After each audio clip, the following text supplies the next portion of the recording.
Hexes and Heartstrings by Win Valentine.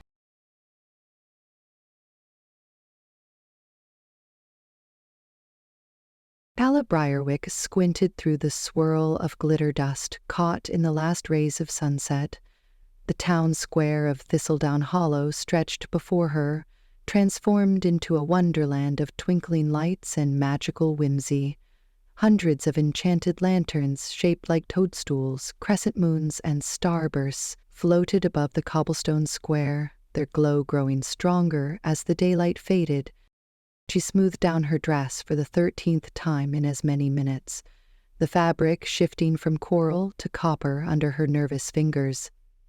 The silky material had been enchanted to reflect her emotions, something she now regretted, as the color undulated between anxious pink and determined orange. "Stop fidgeting," came a chirp from her shoulder. "You're making my mushrooms twitch." Calla rolled her eyes and glanced at Bramble, whose moss-flecked black fur was indeed sprouting tiny, luminescent mushrooms that pulsed in time with her heartbeat. "You're not the one everyone's going to be staring at," she muttered. "This is my first public spell since the incident." Bramble yawned elaborately, stretching one paw toward her face. "The wedding where you accidentally turned the bride's veil into butterflies that spelled out her secret childhood nickname? It was supposed to be romantic," Calla hissed, joining the queue forming near the wishing fountain. "How was I supposed to know Stinky Toes was a specifically unromantic memory?" The line for the familiar festival's bonding ceremony stretched around half the square. Family groups clustered together, witches and warlocks of all ages, cradling everything from toads to miniature dragons. The air buzzed with excitement and the faint scent of magical residue. "I'm saying," Bramble continued, his ivy-like whiskers twitching, "is that perhaps fewer flourishes this time. The bond will form whether you jazz hands it or not." "I do not jazz hands my spells," Calla replied, though her fingers reflexively wiggled. A burst of laughter drew her attention to a group of local witches standing near a vendor selling enchanted cotton candy. One of them, a woman with silver-streaked hair and an emerald cloak, was glancing Calla's way. "That's her, the chaotic enchantress from the traveling troupe," the woman whispered, not nearly quietly enough. "Heard she once turned an entire audience's hair into musical instruments during a charm demonstration." Her companion giggled. "Well, at least she'll make tonight interesting. Did you see what she's wearing? The dress is practically having its own mood swing." Heat flooded Calla's cheeks. She instinctively reached for her charm pouch, seeking the comforting weight of familiar magic. The moment her fingers brushed the velvet bag, it emitted a shower of tiny silver stars that cascaded down her dress and evaporated with soft pings against the cobblestones. Every head in the vicinity turned. "Subtle," Bramble commented dryly. Calla forced herself to smile and gave a little wave as if she'd meant to create a personal light show. "Just practicing," she called to no one in particular. The line shuffled forward, bringing her closer to the registry table, where participants checked in for the ceremony.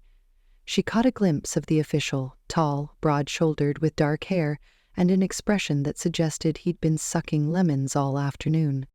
"Oh, splendid," Bramble chirped. "It's Officer Broody." Calla squinted. "Who?"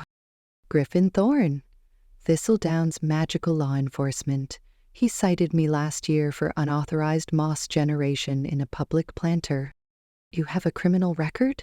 Calla whispered. Bramble's eyes glowed a smug blue. "I have a legacy." By the time they reached the front of the line, Calla had rehearsed her introduction 3 times in her head. Professional, dignified, not at all like someone who had once accidentally animated an entire town's garden gnomes into performing a synchronized swimming routine. "Name and familiar for registry, please." The man didn't look up from his clipboard, his voice deep and distinctly uninterested. "Calla Briarwick and Bramble." She flashed her brightest smile. "We're visiting for the festival. My first time in Thistledown, actually. The lanterns are just magical. Well, obviously they're magical, but you know what I mean. Griffin Thorne finally looked up, and Calla faltered under the cool assessment of stormy gray eyes. He was objectively handsome in an uptight, probably starches his socks kind of way, with strong features and the faintest hint of silver streaking his temples. "Identification spell components and bonding materials, please," he said, extending a hand. Calla rummaged in her second, larger pouch and produced a small crystal vial of glittering liquid, a sprig of lavender tied with copper thread, and the soul bond charm, a delicate crystalline talisman shaped like two interlocking rings. Griffin inspected each item, holding the soul bond charm up to the lantern light with a frown. "This charm has an irregular facet on the north quadrant." Calla blinked. "I'm sorry, the what?" "The crystalline structure is asymmetrical," he pointed to a spot on the talisman that looked identical to every other spot as far as Calla could tell. "It could create an unstable energy flow during the bonding sequence." Bramble made a sound suspiciously like a snort. "The charm was certified by the Arcane Registry," Calla said, producing a tiny scroll with an official stamp. Griffin unrolled it, scanning the text with narrowed eyes.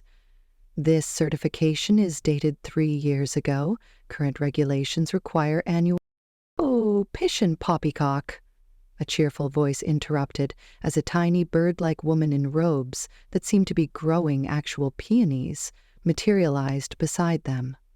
"Griffin Thorne, are you frightening our visitors with bureaucratic nonsense already?" The woman, who couldn't have been taller than Calla's shoulder, brandished a wand that looked suspiciously like a knitting needle wrapped in sparkling thread. Her silver hair was arranged in an elaborate updo, with what appeared to be living butterflies nested within it. "Aunt Thimble," Griffin said stiffly, "I'm simply enforcing standard safety protocols for the festival that's supposed to be joyous." Aunt Thimble turned to Calla with a conspiratorial wink. "Don't mind our Mr. Thorne. He takes his duties very seriously, which we appreciate, when he's not scaring away perfectly lovely young enchantresses." Calla couldn't help smiling at the tiny woman. "It's fine, really. I understand the need for caution with binding magic." "Oh, I'm sure you know all about binding magic," Thimble replied with another wink that seemed significantly more loaded than the first. She reached for the soul bond charm in Griffin's hand. "Let me see that, dear." Before Griffin could protest, Thimble had snatched the charm and was examining it with exaggerated focus. Yes, I see the issue."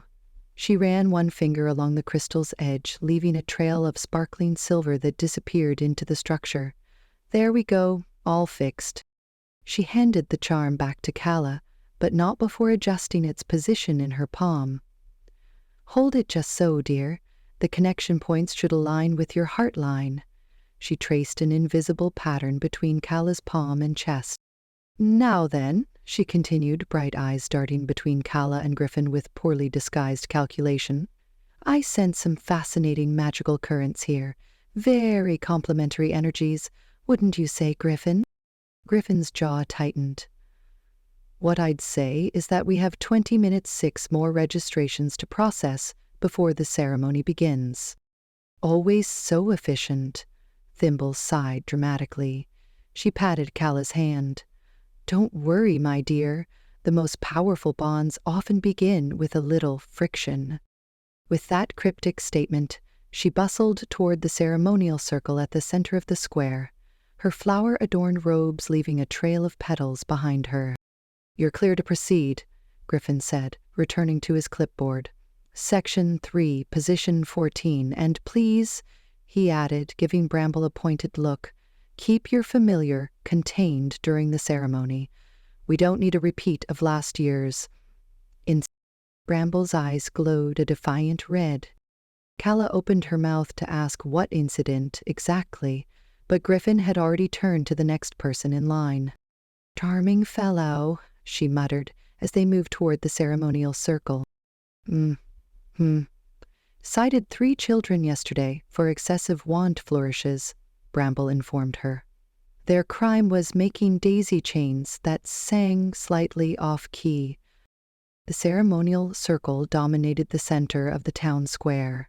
Ancient runes carved into the cobblestones glowed with soft blue light, forming 3 concentric rings around a raised dais where Aunt Thimble now stood, consulting an enormous leather-bound book. Calla found her assigned position, Section 3, Spot 14, marked by a small glowing number hovering just above the ground. Participants and their familiars were arranged around the circle based on magical affinity and bond type. Around her were mostly witches and warlocks with animal familiars, though she spotted a young wizard with a sentient houseplant and an elderly woman with what appeared to be a miniature storm cloud. As the last registrants took their places, Aunt Thimble raised her wand/knitting needle. Immediately the floating lanterns descended, creating a canopy of light just above their heads. The ambient chatter faded. Welcome, one and all, to Thistledown Hollow's 273rd Annual Familiar Festival. Thimble's voice carried effortlessly across the square, despite her diminutive size. Tonight, we celebrate the sacred bonds between magic wielders and their chosen companions. Calla stood straighter, trying to project confidence, while her dress betrayed her by shifting to an anxious lavender shade. Bramble had relocated from her shoulder to the ground before her, sitting with uncharacteristic stillness. From the corner of her eye, she could see Griffin, stationed at the edge of the circle, logbook open, and a small crow, presumably his familiar, perched on his shoulder. The familiar bond is among our oldest and most beautiful magics, Thimble continued. It joins souls who choose each other, who complement each other's strengths and shore up each other's weaknesses. Her twinkling gaze swept the circle, lingering perhaps a beat longer on Calla than necessary. Sometimes, magic knows what we need better than we do. At a gesture from Thimble, everyone with a soul bond charm raised it before them. The collective glow of dozens of crystals cast intricate patterns across faces and cobblestones. Calla held her charm at the precise angle Thimble had shown her, feeling the magical current begin to hum through her fingers. Bramble sat expectantly before her, his moss-flecked fur practically vibrating with anticipation. She was vaguely aware of Griffin watching her with undisguised suspicion. His crow familiar seemed to be eyeing Bramble with equal parts wariness and amusement. "Begin your incantations," Thimble called. "Let the bonding commence." Calla took a deep breath and began to recite the words she'd practiced for weeks. "By starlight and shadow, by moss and by moon, I call to thee, familiar spirit." And the magic rose from her center, flowing down her arms and through her fingertips into the crystal charm. The talisman pulsed with warm golden light that matched the rhythm of her heartbeat. Thin streams of magic, like liquid sunlight, began to spiral outward, reaching for Bramble. It was working perfectly. No explosions, no unexpected transformations, no... A child's delighted giggle pierced her concentration. Someone had given their toddler a toy wand that was producing tiny, iridescent butterflies. One such butterfly, shimmering with more actual magic than a toy should possess, drifted into the ceremonial circle, directly into Bramble's line of sight. "Bramble, no!" Calla whispered desperately. Too late. With a predatory chirp, Bramble launched himself after the magical insect, swiping at it with moss-tipped paws. The streams of magic connecting Calla to the soul bond charm wavered, then snapped like elastic. The charm jerked violently from her hand as if yanked by an invisible force. In a horrible moment of slow-motion clarity, Calla watched it shoot across the circle, directly at Griffin Thorne. The charm struck his chest with enough force to make him stagger backward. It stuck there, glowing with increasing intensity until it was almost too bright to look at. A vivid blue tether, like a cord of pure light, materialized between the charm on Griffin's chest and the center of Calla's. The crowd gasped collectively. Griffin's expression transformed from shock to fury in the span of a heartbeat. He stared down at the charm adhered to his chest, then up at Calla with thunderous accusation. His familiar, the sleek black crow, threw back its head and let out a caw that sounded suspiciously like laughter.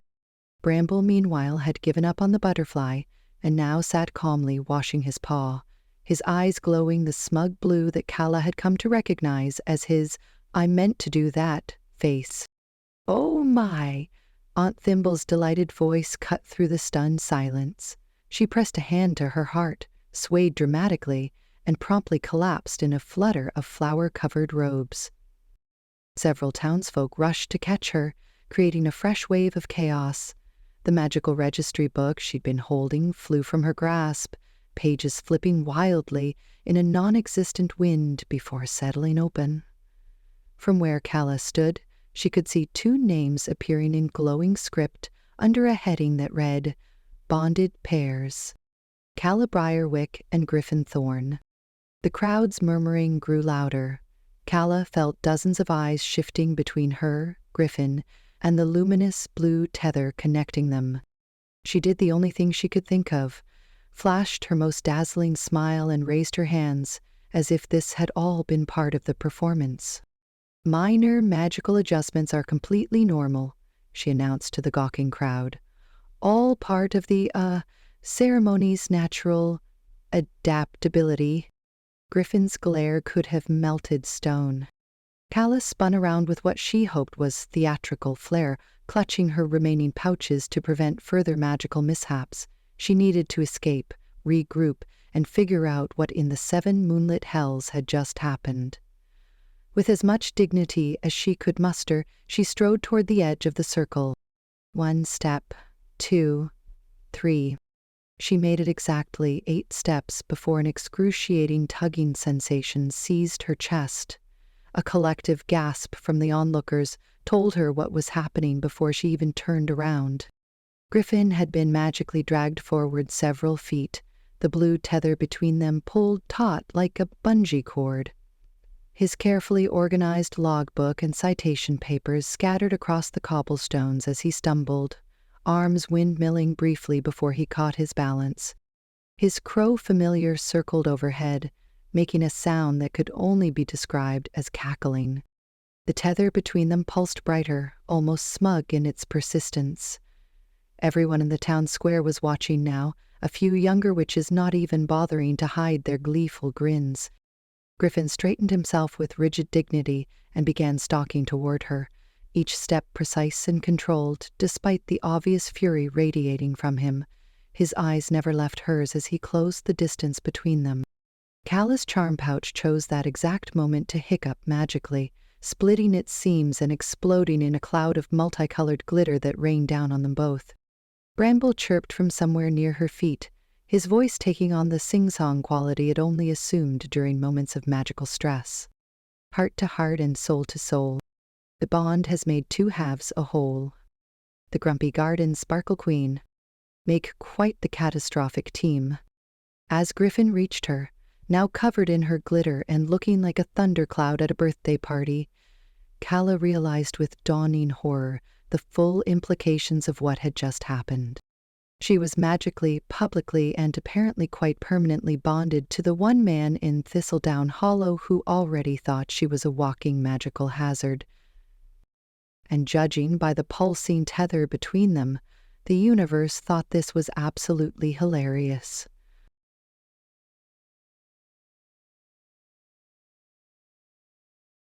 Gestures. Griffin wondered if it was possible to grind his molars into dust. At the rate he was clenching his jaw, he'd find out soon enough. The cheerful blue light of the soul bond connecting him to the walking disaster beside him pulsed with annoying brightness, as if mocking his predicament. He marched toward the familiar registry bureau's imposing brick building, the tether yanking him slightly off balance every time Calla failed to match his stride. "You could slow down, you know," she huffed, practically jogging to keep up. "The building's not going anywhere." "Neither are we, apparently," he muttered, eyeing the magical cord with contempt. Winters shifted on his shoulder, talons digging in just enough to be irritating. Maybe if you stomped any harder you could crack the cobblestones. That would surely impress Dottie. His familiar's voice echoed in his mind. Not helping, Griffin growled under his breath. Wasn't trying to, Winters replied cheerfully. The enchanted lanthorns flanking the bureau's entrance brightened as they approached, sensing their magical signature, or, more likely, the chaotic jumble of their accidental bond. Griffin reached for the handle of the arched, stained glass door, which was currently casting a sickly green glow that perfectly matched his mood. When he pulled it open, Calla didn't move quickly enough, and the tether yanked them both awkwardly into the doorframe with a thud.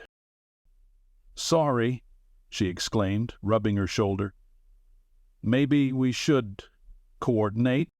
Maybe you should pay attention," he snapped, instantly regretting his tone when her expression faltered for just a second before her sunny facade returned. "And you, Officer Grumpy," she said with an exaggerated bow. The bureau's chandeliers dimmed noticeably as they entered, the enchanted fixtures immediately sensing and reflecting Griffin's dark mood. The usual warm golden glow turned into something closer to twilight, casting long shadows across the polished floor. "They don't seem happy to see you," Calla observed, gazing up at the lights. "That makes two of us," he replied, scanning the main hall for Dottie. "Three," Winters chimed in his mind. "Though I'm finding this whole situation far more entertaining than expected." The bureau was quieter than usual, with only a few witches and wizards hunched over complicated forms at the side tables. Each of them looked up as Griffin and Calla passed, eyes widening at the vivid blue tether between them. Griffin straightened his uniform jacket and tried to look as if being magically bound to a chaos witch was a perfectly normal Tuesday occurrence. Dottie Winthrop sat behind the main desk, surrounded by a galaxy of hovering paperwork. Her monochrome dress suit looked particularly severe today, charcoal gray with perfectly pressed lapels. She didn't look up as they approached, her focus seemingly absorbed by the document before her. Register," Registran began, adopting his most official tone. "Thorne," she replied without raising her head. "I was wondering when you'd make your appearance." She finally looked up, her gaze traveling pointedly to the glowing bond between them before returning to his face. "Quite the festival debut." Griffin cleared his throat. "There's been an incident. Is that what we're calling it?" Dottie's sentient quill rose from its inkwell, hovering attentively beside her. "Not the most talked-about bonding mishap since the great familiar swap of '83? "It was an accident," Calla interjected, stepping forward. The movement tugged Griffin awkwardly to the side, and he had to catch himself on the edge of Dottie's desk. "A soul bond charm doesn't accidentally misfire, Miss Briarwick," Dottie said, her voice dripping with bureaucratic skepticism. "They are precision magical instruments, designed specifically to prevent wayward connections." Griffin finally found his footing and straightened.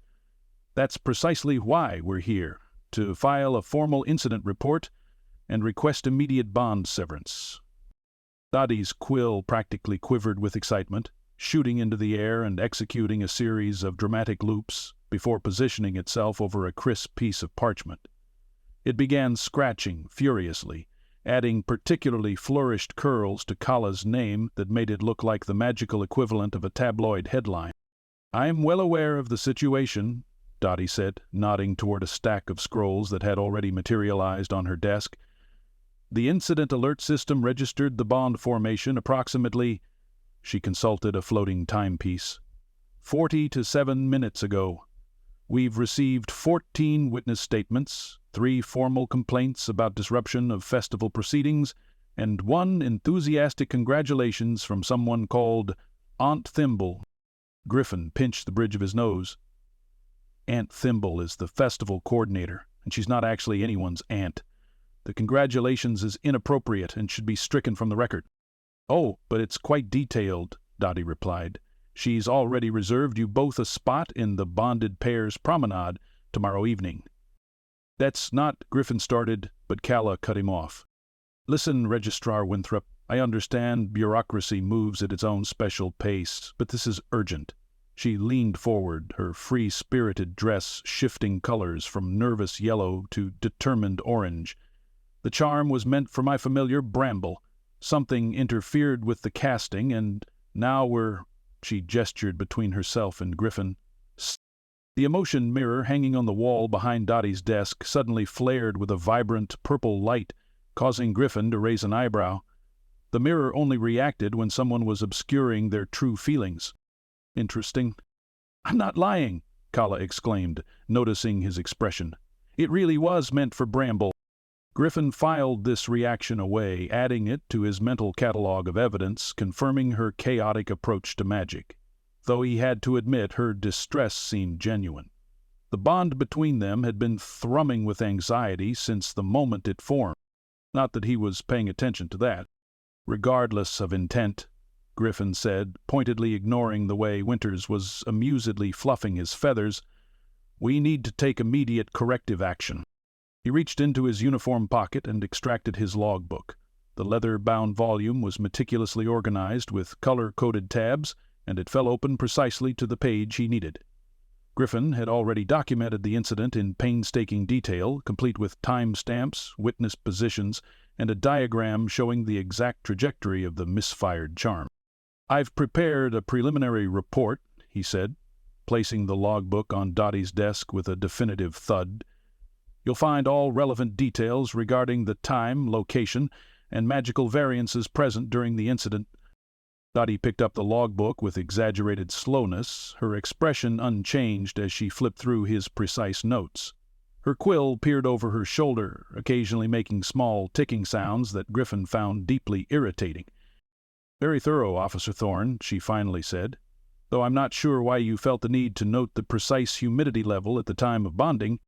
Magical efficacy can be affected by atmospheric conditions," he replied stiffly. Dottie hummed. "And the direction of the wind? Storm dispersal patterns are— You know, sometimes I think your real familiar should have been a ruler, not a crow," Winters commented in his mind. "As illuminating as this documentation is," Dottie continued, "I'm afraid I have to inform you that soul bond severance isn't quite as simple as filing the correct paperwork." Griffin's stomach tightened. "Meaning?" "Meaning," Dottie said, setting down his logbook, "that hasty interference with a soul bond could make it permanent." The word permanent hung in the air like a bad smell. "It's not possible," Griffin said, his voice unnaturally calm. "The registry has protocols for miscast bonding charms." "Oh, we absolutely do," Dottie agreed, "but they require delicacy, time, and, most importantly, emotional harmony between the affected parties."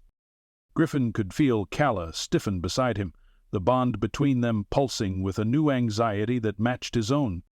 "Emotional harmony?" Calla repeated weakly. "Indeed, Miss Briarwick.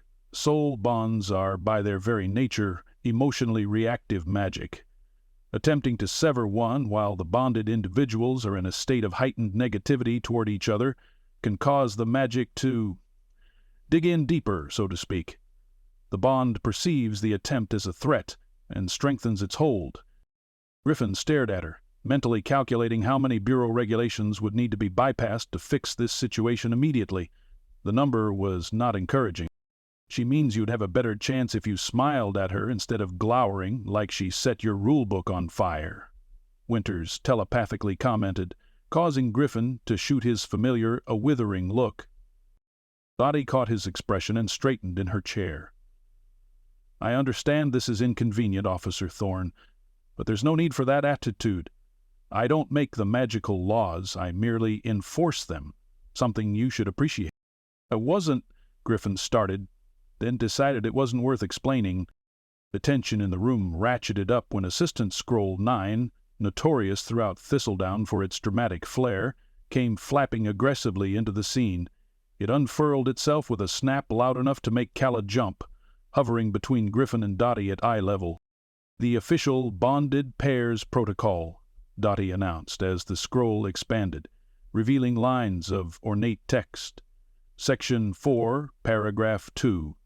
All accidental bonds must be maintained within regulation proximity until proper magical assessment can be completed by a certified bond specialist. Griffin scanned the text, his heart sinking. And how long will it take for a specialist to become available? Well, it is festival week, Dottie said, examining her perfectly manicured nails. Our bond specialist, Marigold Fern, is currently overseeing all ceremonial pairings. I could potentially squeeze you in next Tuesday? Next Tuesday? Griffin and Calla exclaimed in unison. Griffin was acutely aware of Calla fidgeting beside him, her fingers nervously toying with the overstuffed charm pouch hanging from her belt. Small, unpredictable sparks of magic were beginning to emanate from it, dancing around the precisely organized office like rogue fireflies. One landed on a nearby filing cabinet, causing the drawer to shoot open and spray its contents into a hovering tornado of papers. "Sorry," Calla squeaked, quickly closing her pouch. Griffin closed his eyes briefly, centering himself. There must be some accommodation that can be made. This is clearly a priority situation that... He was cut off mid-sentence when the bond between them suddenly pulsed brighter, yanking them both forward so forcefully that Calla stumbled against him. Griffin automatically caught her elbow to steady her, and the moment their skin made contact, the blue light intensified, sending a warm current up his arm that was entirely unwelcome. He released her as quickly as he could, but the damage was done. The enormous registry ledger on Dottie's desk flipped open of its own accord, pages riffling until they settled on a fresh entry. There, in shimmering blue ink, were their names: Griffin Thorne and Calla Briarwick, glowing with concerning intensity. Dottie looked between them and the ledger, raising one perfectly shaped eyebrow. "The bond appears to be strengthening," she observed. "Interesting. Not the word I would use," Griffin muttered. "In situations like these," Dottie continued, her quill practically vibrating with excitement, "we recommend the bonded pair's temporary housing until the assessment can be completed." "The what?" Griffin asked, a new dread forming. "It's a specially designed accommodation for new bonds," Dottie explained, clearly enjoying herself now. "Magically reinforced to minimize discomfort while maintaining the proximity requirements. Much more comfortable than trying to navigate your separate living situations while tethered." Griffin's mind raced through the alternatives. His apartment was Spartan, orderly, and absolutely not designed to accommodate anyone else, especially someone whose magic seemed to operate in direct opposition to his need for structure. Her place was an unknown, but given the riot of colors in her dress and the chaos in her charm pouch, he could imagine the magical nightmare it must be, and the thought of explaining this to his neighbors. "Fine," he said tersely, the word feeling like defeat. "Where is this housing located?" "Just behind the festival grounds," Dottie replied, her quill already drafting the necessary forms. "Cottage number 3 is available. It has a lovely view of the wishing fountain." Griffin was about to respond when he noticed Calla moving toward Assistant Scroll 9, which was still hovering nearby. To his surprise, she smiled at the notoriously temperamental parchment, reaching out as if to smooth its curled edge. "That's beautiful calligraphy," she said warmly. "Did you do that yourself?" The scroll preened visibly, its edges rippling with what could only be described as pleasure. "I've always wanted to learn that flourished script style," Calla continued, her voice genuinely appreciative, "especially those lovely capital letters. Would it be terribly rude to ask what kind of quill you prefer? My handwriting is atrocious." Assistant Scroll 9, known for aggressively flapping in the faces of those who dared ask it questions, actually lowered itself to a more conversational height. It flipped to reveal a different section of text, one Griffin recognized as containing information not typically shared with the public. Griffin watched, momentarily transfixed, as Calla somehow charmed this infamously difficult magical object into providing extra information with nothing more than a smile and genuine interest. Something unexpected stirred in his chest. Not quite admiration, but perhaps intrigue? He quickly suppressed the thought. It was obviously the bond's magical interference, nothing more. "Well," Dottie said, breaking the moment by sliding a stack of forms across the desk, "sign these and you'll be all set for temporary housing. The magical keys will activate once your signatures are registered." Griffin took the quill she offered, signing his name in precise measured strokes before passing it to Calla. Their fingers brushed in the exchange, sending another ripple through the bond. He pretended not to notice. As they prepared to leave, Griffin's mind was already calculating how many bureau regulations would need to be followed to the letter to remedy this situation as quickly as possible. He had patrol schedules to reorganize, incident reports to file, and now, apparently, a chaotic enchantress to cohabitate with. "Come on," he said, turning toward the exit. "We should get settled before dark." The blue tether between them pulsed like a visual reminder of his ordeal as they walked out of the bureau, synchronizing their steps with an awkwardness that would have been comical if it wasn't happening to him. Griffin couldn't decide what was worse: the fact that he was magically bound to someone whose entire existence seemed designed to disrupt order, or the tiny, treacherous part of him that had been momentarily impressed by her. Mostly the bond thing, he decided firmly. Definitely the bond thing.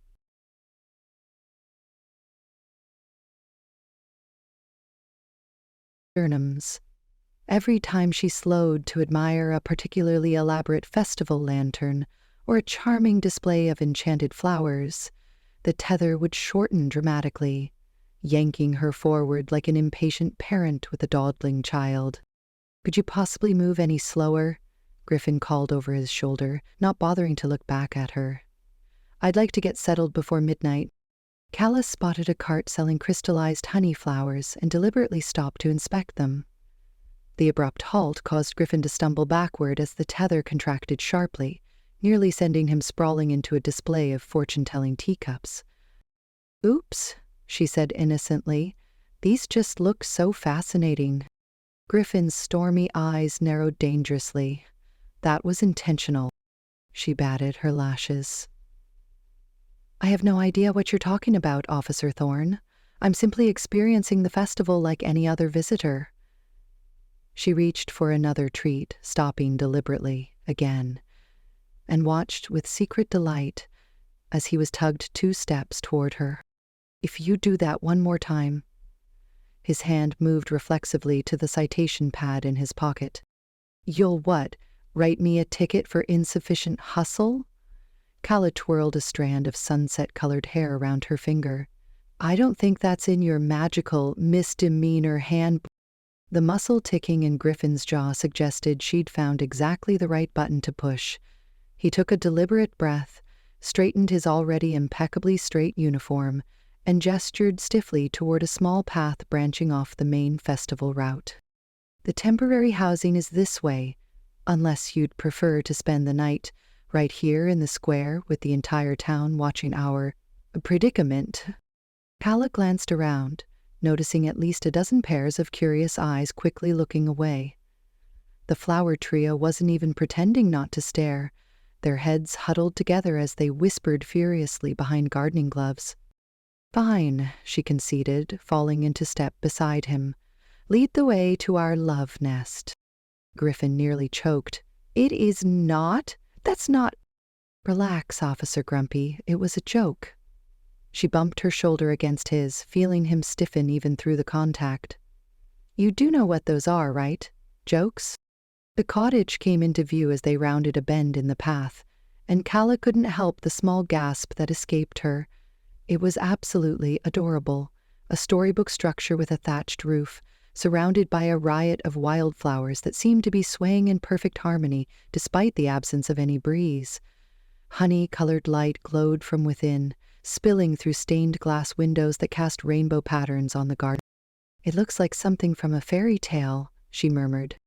"It looks like a headache," Griffin countered, eyeing the structure suspiciously. "These enchanted accommodations are notoriously temperamental." Calla skipped ahead of him to the front door, her fingers brushing the brass knob. The entire cottage let out a contented sigh at her touch, and the door swung open with such enthusiasm it nearly smacked Griffin in the nose as he approached. "See? It likes me," she announced, stepping inside. The interior was interesting.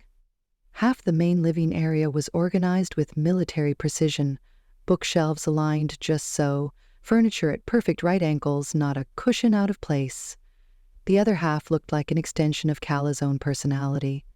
Colorful throws draped over armchairs, sparkling crystals catching the light from seemingly random perches, and plants that appeared to be actively reaching toward her as she entered. "Well," Griffin said flatly, "this is perfect," Calla finished, spinning in a small circle. "Look how cute. The cottage is trying to make us both comfortable." She noticed 2 bedroom doors on opposite sides of the room. One painted in a sensible navy blue, the other a shimmering copper that matched her favorite shade of eyeshadow. As she watched, both doors seemed to be ever so slightly moving along the wall, inching toward each other like shy dancers. Griffin?" She pointed at the migrating doors. "Is that normal?" Griffin turned to look where she was pointing, his eyes widening in alarm. He immediately produced a small brass measuring device from his pocket and held it up to the wall, muttering numbers under his breath. "That's a violation of at least 3 structural magical codes," he said, jotting something in a small notebook. "Enchanted accommodations should maintain fixed interior dimensions regardless of occupant compatibility adjustments." Calla rolled her eyes. "Of course you'd have a magical tape measure in your pocket." "It's standard issue," Griffin replied distractedly, now documenting the exact rate of the door's movement. A dark shadow detached itself from the window and materialized into Bramble, who materialized through the glass without bothering to check if it was open. The moss-flecked cat landed with deliberate grace on the windowsill, pointedly avoiding eye contact with Calla as he jumped to the floor. "Bromby!" Calla exclaimed, kneeling to greet him. "I'm so sorry about what happened at the ceremony. You know I didn't mean—" Bramble swished his tail and strutted past her without acknowledgement, heading straight for the sunniest patch of floor where a beam of light created the perfect lounging spot. He settled with his back to Calla, beginning to groom himself with extravagant, theatrical licks. "He's mad at me," Calla explained to Griffin, who seemed utterly disinterested in the cat's emotional state. "Shocking," he muttered, measuring the door frames now. Bramble's eyes flashed purple with amusement as he paused his grooming. With a flick of his whiskers, the cat conjured a small illusion in the air, miniature versions of Calla and Griffin holding hands, which then dissolved into a cascade of floating hearts. "That is not helping," Calla hissed at her familiar, feeling heat rush to her cheeks. Griffin glanced up. "What's not helping?" "Nothing," she said quickly. "Just familiar stuff. You wouldn't understand." To distract herself, Calla headed for the kitchen area, where copper pots hung from a rack and a cheerful kettle sat on a stove that appeared to be heating itself without any visible flame. The cupboards were painted in alternating colors, some the same sensible navy as Griffin's door, others in vibrant pinks and oranges. She opened one at random, thinking wistfully of tea, and was delighted when a tin of lavender chamomile appeared. "Oh, it gives you what you want." When she reached for a mug, however, she found herself holding a perfectly cylindrical vessel with measurement lines etched along the side, clearly not the whimsical, oversized cup she would have chosen. She peered at Griffin suspiciously. "Is this your influence? This looks like a regulation mug." Griffin shrugged. "I prefer precision in my beverages." When the kettle whistled, Calla poured water over the tea leaves, watching as they unfurled in exactly the right amount of time. The first sip was perfect. Not too hot, not too cool, with exactly the right balance of floral notes and sweetness. She said, taking another sip. "It's actually perfect. I wonder if the cottage is using our bond to blend our preferences." Griffin looked uncomfortable at the suggestion that any part of him might be merging with any part of her. That's preposterous. It's just tea. A sharp knock interrupted them, and before either could answer, the door flew open. Aunt Thimble bustled in, her floral robes trailing glittering magical pollen that immediately filled the small space. Calla's nose tickled, and she let out a sneeze at the exact moment Griffin did, their synchronized expressions of discomfort making Thimble's eyes dance with barely concealed delight. "My dears!" Thimble exclaimed, spreading her arms wide. "How are you settling into your love nest?" "It is not a love nest," Griffin objected. At the same moment Calla said, "We only just got here." Thimble waved away their responses, dropping a basket of what looked like festival supplies on the table. "I've brought your equipment for tomorrow's events. Every bonded pair must participate in the traditional Bonded Pairs Relay Challenge." "It's tradition." She pulled out 2 ribbon wands with a flourish, 1 copper, 1 navy, and handed them over. The moment Calla's fingers closed around hers, the ribbon seemed to develop a mind of its own, wrapping snugly around her wrist. She looked over to see Griffin experiencing the same thing, a matching ribbon securing itself to his right wrist. "These magically ensure proper participation," Thimble explained, beaming. "They'll connect you physically during the relay events." "Wait," Calla protested, tugging at the ribbon. It tightened in response, not painfully, but with clear intent. "We can't just—" "It's tradition, dear," Thimble interrupted, patting Calla's cheek. "And the ribbons won't release until you've completed the course. It's all very romantic." Griffin looked like he might spontaneously combust. "There must be an exemption for accidental bonds," he started, but Thimble was already heading for the door. "The relay starts at noon sharp. I'd recommend practicing your coordination tonight." With a wink that made Griffin's face darken to an alarming shade of red, she swept out, leaving a trail of glittering pollen in her wake. Calla moved to the window, peering out at the festival grounds beyond. She immediately spotted Myrtle, Fern, and Tansy, pretending to arrange flowers while obviously gossiping. Their heads were bent together, hands gesturing animatedly, and they kept looking toward the cottage. When they noticed her watching, all 3 elderly witches waved enthusiastically, nudging each other with knowing smiles. A moment later, there was a small pop, and a bouquet of magical flowers materialized on the doorstep. Griffin picked it up warily, reading the attached card with increasing horror. "Congratulations on your bond. May your hearts twine as these blossoms do," he read, voice flat with dismay. "They're enchanted, too." Oh, no. As they watched, the flowers began to arrange themselves into the shape of 2 people embracing, complete with tiny blossoms forming hearts that floated above the arrangement. Griffin groaned, setting the flowers down as if they might bite. "This is a nightmare." "It's just flowers," Calla said, secretly amused by his discomfort. "Could be worse." "How exactly could it be worse?" Griffin demanded. His question was answered when they discovered the cottage's single bathroom. The door was painted half navy, half copper, with a small enchanted sign that changed from his to hers, depending on who approached it. "This can't be right," Griffin insisted, opening the door. Inside was a pristine, minimalist bathroom with everything arranged at perfect right angles.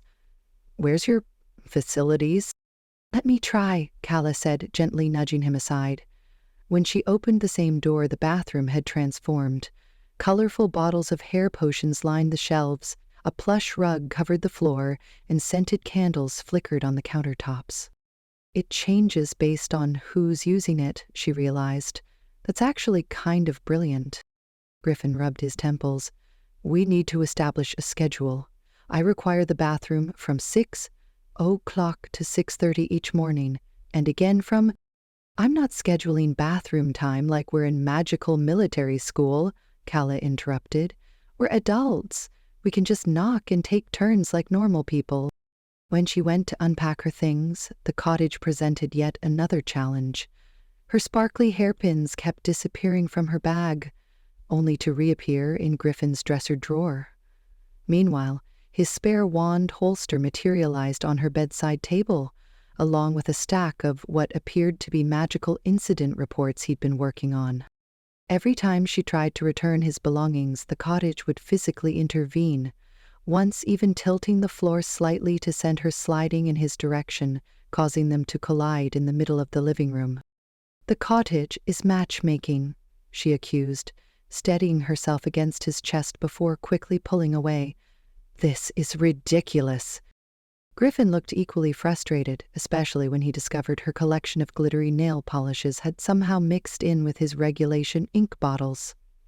"We need to establish firm boundaries with this enchantment." "Yes, because barking orders at a magical cottage always works out well," Calla replied sarcastically. By dinner time, they were both frazzled and irritable. The cottage had provided a small dining nook where a table was set with two place settings, one perfectly aligned with exact measurements between the utensils, the other more casual with a slightly crooked fork and a napkin folded into the shape of a flower. Calla decided to try a different approach. Instead of pushing back against everything Griffin said, she deliberately reined in her usual expansive gestures and colorful commentary. She even managed to eat without spilling anything or accidentally enchanting the silverware, something she was prone to do when distracted. Griffin watched her suspiciously, clearly thrown off by her sudden restraint. "Are you feeling all right?" he finally asked, after she'd gone a full 5 minutes without a dramatic pronouncement or magical flourish. "I'm fine," she said primly, folding her hands in her lap, "just trying to be considerate of your preferences." The bond between them, which had been pulling taut with every disagreement, seemed to relax slightly during dinner. Calla noticed they could move a bit farther apart without discomfort, not much, but enough to suggest the magic responded to their emotional states. "The bond seems calmer," she noted, gesturing to the blue thread of light that still connected them, now pulsing gently rather than thrumming with tension. Griffin studied it with professional interest. "Emotional concordance likely affects magical elasticity," he said, in what she was coming to recognize as his official voice. "Most bonding spells respond to harmonic interpersonal resonance." Calla blinked. Was that magical law enforcement speak for when we get along the magic is happier? The faintest hint of a smile touched the corner of Griffin's mouth before he quickly suppressed it. "Essentially." As night fell, exhaustion from the day's events settled over Calla. She retreated to her bedroom, only to discover yet another cottage modification. The wall between her room and Griffin's had become partially transparent, like frosted glass. She could make out his silhouette as he moved about his room, meticulously laying out clothes for the next day and checking what appeared to be a written schedule. "Seriously," she muttered, approaching the wall. When her fingers brushed against it, the surface felt warm, almost alive. There was a rhythmic pulse beneath her fingertips that took her a moment to identify: Griffin's heartbeat, transmitted through their shared magic and the cottage's enchantment. Her own heart skipped inexplicably, a flutter of something unfamiliar spreading through her chest. It wasn't attraction, she told herself firmly, just magical feedback. Bramble chose that moment to face through her bedroom door, his moss-flecked fur glowing softly in the dim light. He leapt onto her bed with graceful ease, curling up on her pillow with a smug look. "Don't say it," Calla warned, pointing a finger at him. Bramble chirped innocently, but the sound translated clearly in her mind. "Told you so." "You did not tell me anything," she whispered fiercely. "This is a magical mishap, not whatever you're implying." Her familiar's eyes glowed purple with amusement as he settled deeper into her pillow, his tail flicking rhythmically against the blankets. Through the translucent wall, she watched Griffin's shadow move with precise efficiency as he prepared for bed. Even his nighttime routine seemed regimented, so different from her own chaotic approach to, well, everything. How are we going to survive this? She wondered, pressing her palm against the wall separating them. The magic pulsed beneath her touch, warm and insistent, as if trying to tell her something she wasn't ready to hear.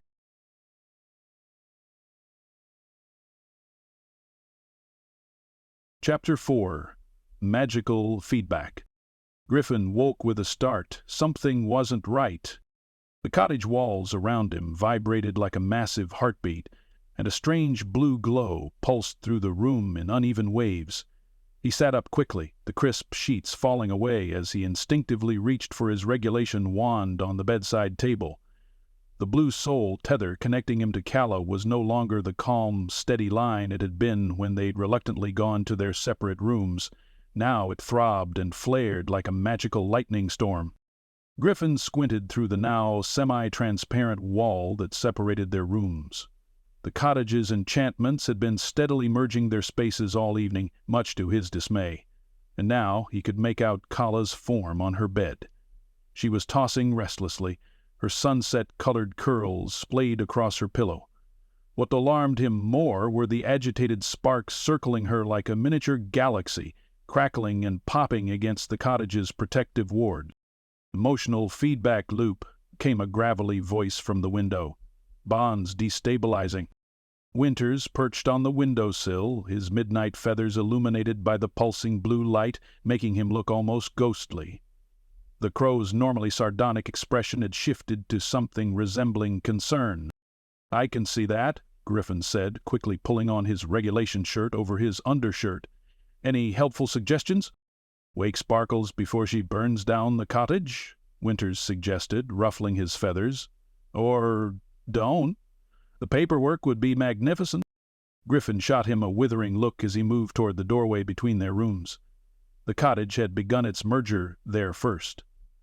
What had been a solid wall with a proper door yesterday was now more like a shimmering curtain of light. More troubling were the tremors he could feel beneath his feet, like the entire structure was struggling to contain the unstable magic. "This is a Class 4 surge," Griffin muttered, falling back on his training. Unstable magical tethers were rare but dangerous. Strong emotions could create feedback that amplified until something gave way, usually something expensive or irreplaceable. He approached the threshold cautiously, wand at the ready. Through the translucent barrier he could see Calla's face contorted in what might have been a nightmare. The magical sparks around her changed color with each twitch of her expression, angry reds, worried purples, and occasionally deep blues that matched their tether. "For what it's worth," Winters called from his perch, "this kind of surge usually means strong emotions on both sides." The crow made a sound suspiciously like a chuckle. "Might ask yourself what you're contributing to the equation, Featherhead." Griffin ignored him, focusing instead on the immediate problem. He'd deal with Winter's cryptic commentary and inappropriate timing later. He lifted his wand to cast a stabilizing charm when a particularly violent pulse surged through the tether. The magic knocked him backward just as Calla sat bolt upright in bed, her eyes flying open with a gasp. For a split second their eyes locked through the semi-transparent barrier, then chaos erupted. The cottage responded to their combined distress like a petulant child throwing a tantrum. Books flew off shelves, lamps flickered wildly, and decorative stones from the mantelpiece began to hover menacingly at eye level. Through the commotion, Griffin spotted Bramble watching from the top of a bookshelf, tail twitching with what looked suspiciously like amusement. "What's happening?" Calla's voice was sharp with panic as she scrambled off her bed, nearly tripping over the tether that connected them. "Bond destabilization," Griffin answered, automatically falling into his official tone. "The emotional feedback is triggering a magical surge. We need to—" "I know what a surge is," she snapped, grabbing a charm pouch from her bedside. "I'm an enchantress, not a first-year student." Griffin bit back a retort about her technical prowess, given their current predicament. Instead, he raised his wand and began the standard containment spell, his movements precise and measured as he'd practiced hundreds of times before. The problem was, Calla had other ideas. Just as his spell began to form, a clean, efficient silver barrier designed to neutralize excess magical energy. Calla flung open her charm pouch and swept her arms in a dramatic arc. Colorful energy swirled from her fingertips in elaborate patterns that Griffin immediately recognized as a wild harmony enchantment. Exactly the wrong approach for a stability issue. "Wait," he started to warn, but it was too late. Their magics collided midway between them. Silver precision met rainbow chaos in a spectacular explosion of blue and silver sparks that rained down around them like magical fireworks. The cottage shuddered as their spells, rather than canceling each other out, seemed to merge and amplify. "That's not supposed to happen," Calla said, eyes wide as she watched the sparks dance across the floor. Griffin felt a sharp pull as their tether suddenly contracted, yanking them toward each other with unexpected force. Calla stumbled forward with a yelp of surprise, charm pouch flying from her hand and scattering more magical components across the floor. Without thinking, Griffin reached out to catch her, dropping his wand in the process. The moment their bodies connected, something shifted. A rush of foreign emotions flooded through him, frustration that wasn't his, embarrassment that burned too bright, and underneath it all, a warm current that made his breath catch. He could feel Calla's heartbeat against his chest, racing just as fast as his own. Their momentum carried them backward until Griffin's shoulders hit the wall. Somehow, he'd blame magic later because it couldn't possibly be his own carelessness. The ribbon wands that Aunt Thimble had delivered for tomorrow's challenge had activated. Glowing strands of enchanted silk wrapped around them both, in intricate patterns, binding them closer than the tether alone ever had. Trapped against the wall, with Calla pressed against him, Griffin found his usual mental discipline fracturing. He became intensely aware of details he'd been deliberately ignoring. The scattered freckles across her nose, the flecks of gold in her otherwise green eyes, the way her sunset curls seemed to hold actual light within them. She smelled like lavender and burnt sugar, with an undercurrent of something uniquely her, warm and somehow familiar despite their short acquaintance. "Sorry," she whispered, her breath ghosting across his collarbone as she tried to extricate herself from the ribbon tangle. "These stupid ribbons!" Her hands, trapped between them, pushed against his chest as she tried to create space, but the movement only caused the ribbons to tighten. Griffin instinctively tightened his grip on her waist to keep her from falling as she lost her balance again.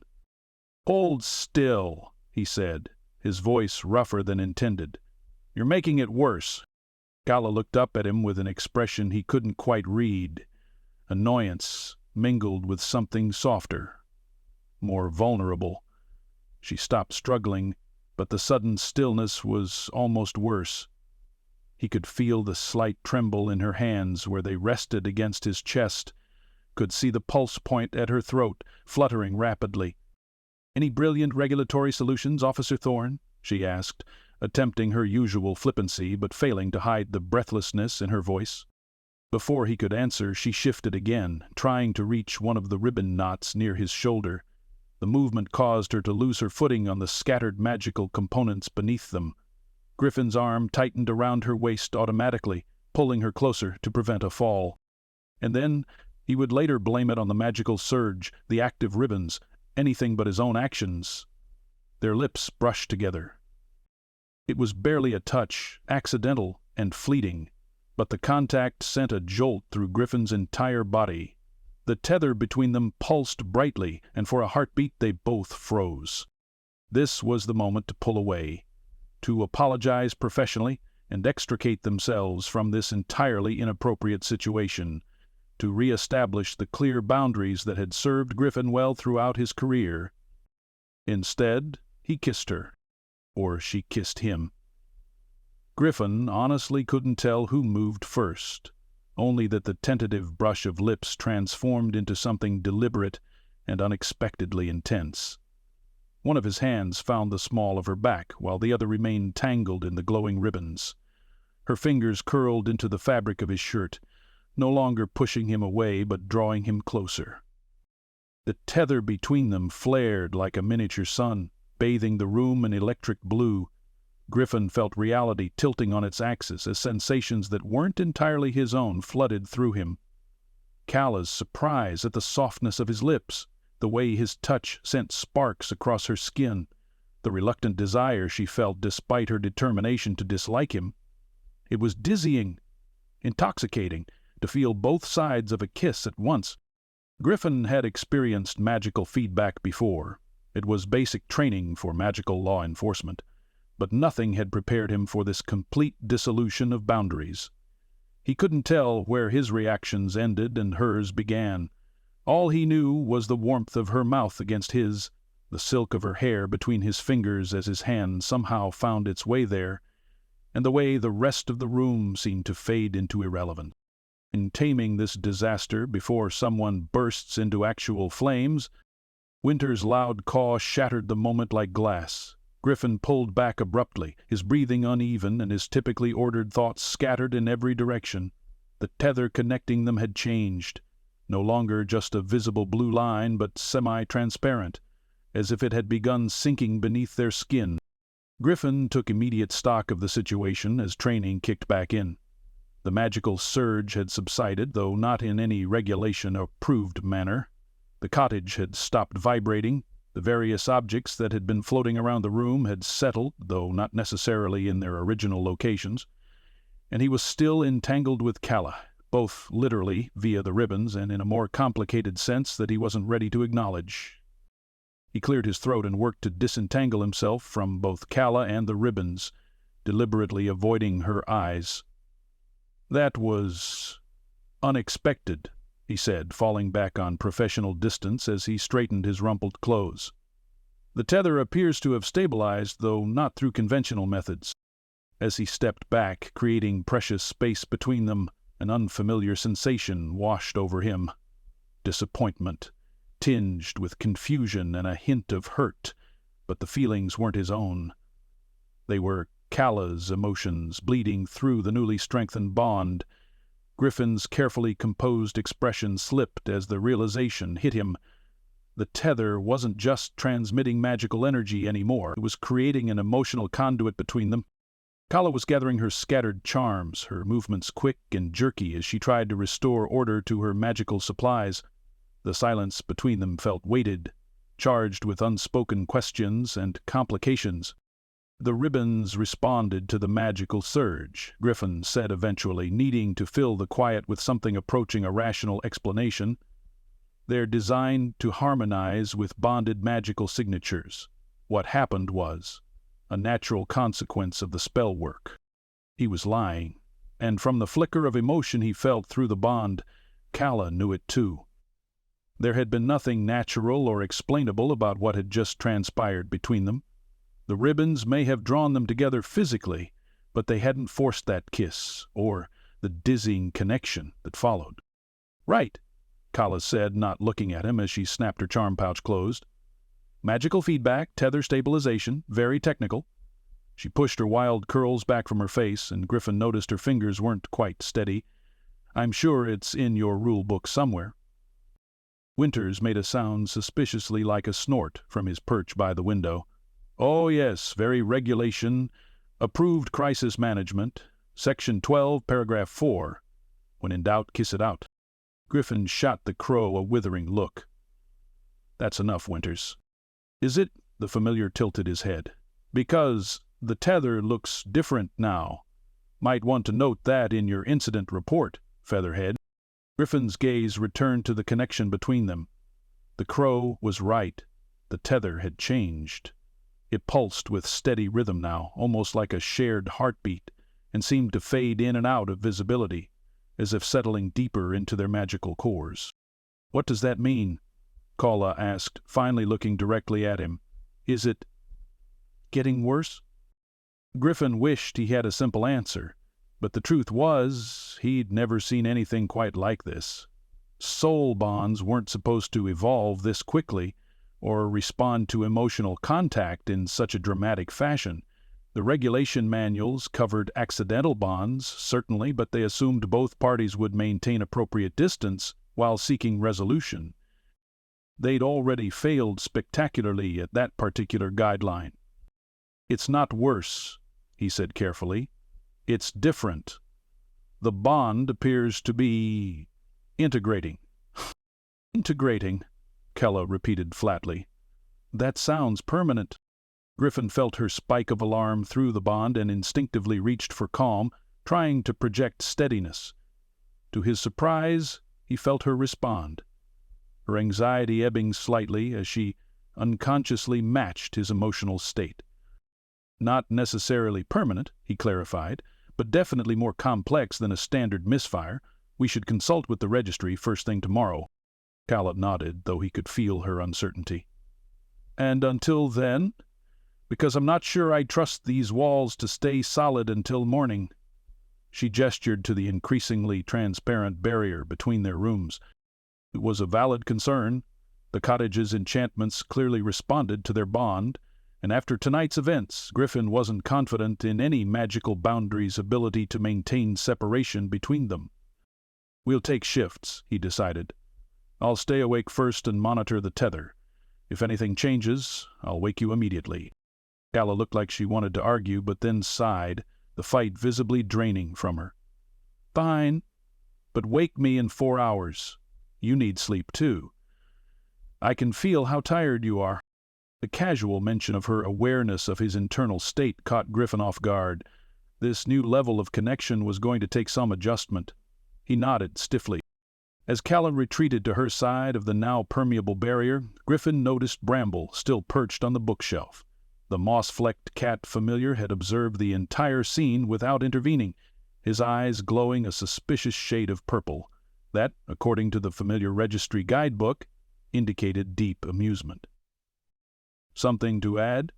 Griffin asked the cat dryly. Bramble yawned dramatically, showing tiny pointed teeth, then leapt down from his perch to follow Calla, but not before Griffin caught what looked distinctly like a self-satisfied smirk on the creature's feline face. Griffin settled into an armchair oriented to keep both the tether and Calla's room within view. Winters fluttered down to perch on the chair's arm. Not a word, Griffin warned him. You wouldn't dream of it, Winters replied, though his beady eyes gleamed with unspoken commentary. Though, if you're planning to write this up in your incident log, I'd suggest creative editing. Mouth-to-mouth magical resuscitation has a nice professional ring to it. Griffin reached for his regulation notebook and pointedly ignored the crow's soft cackle.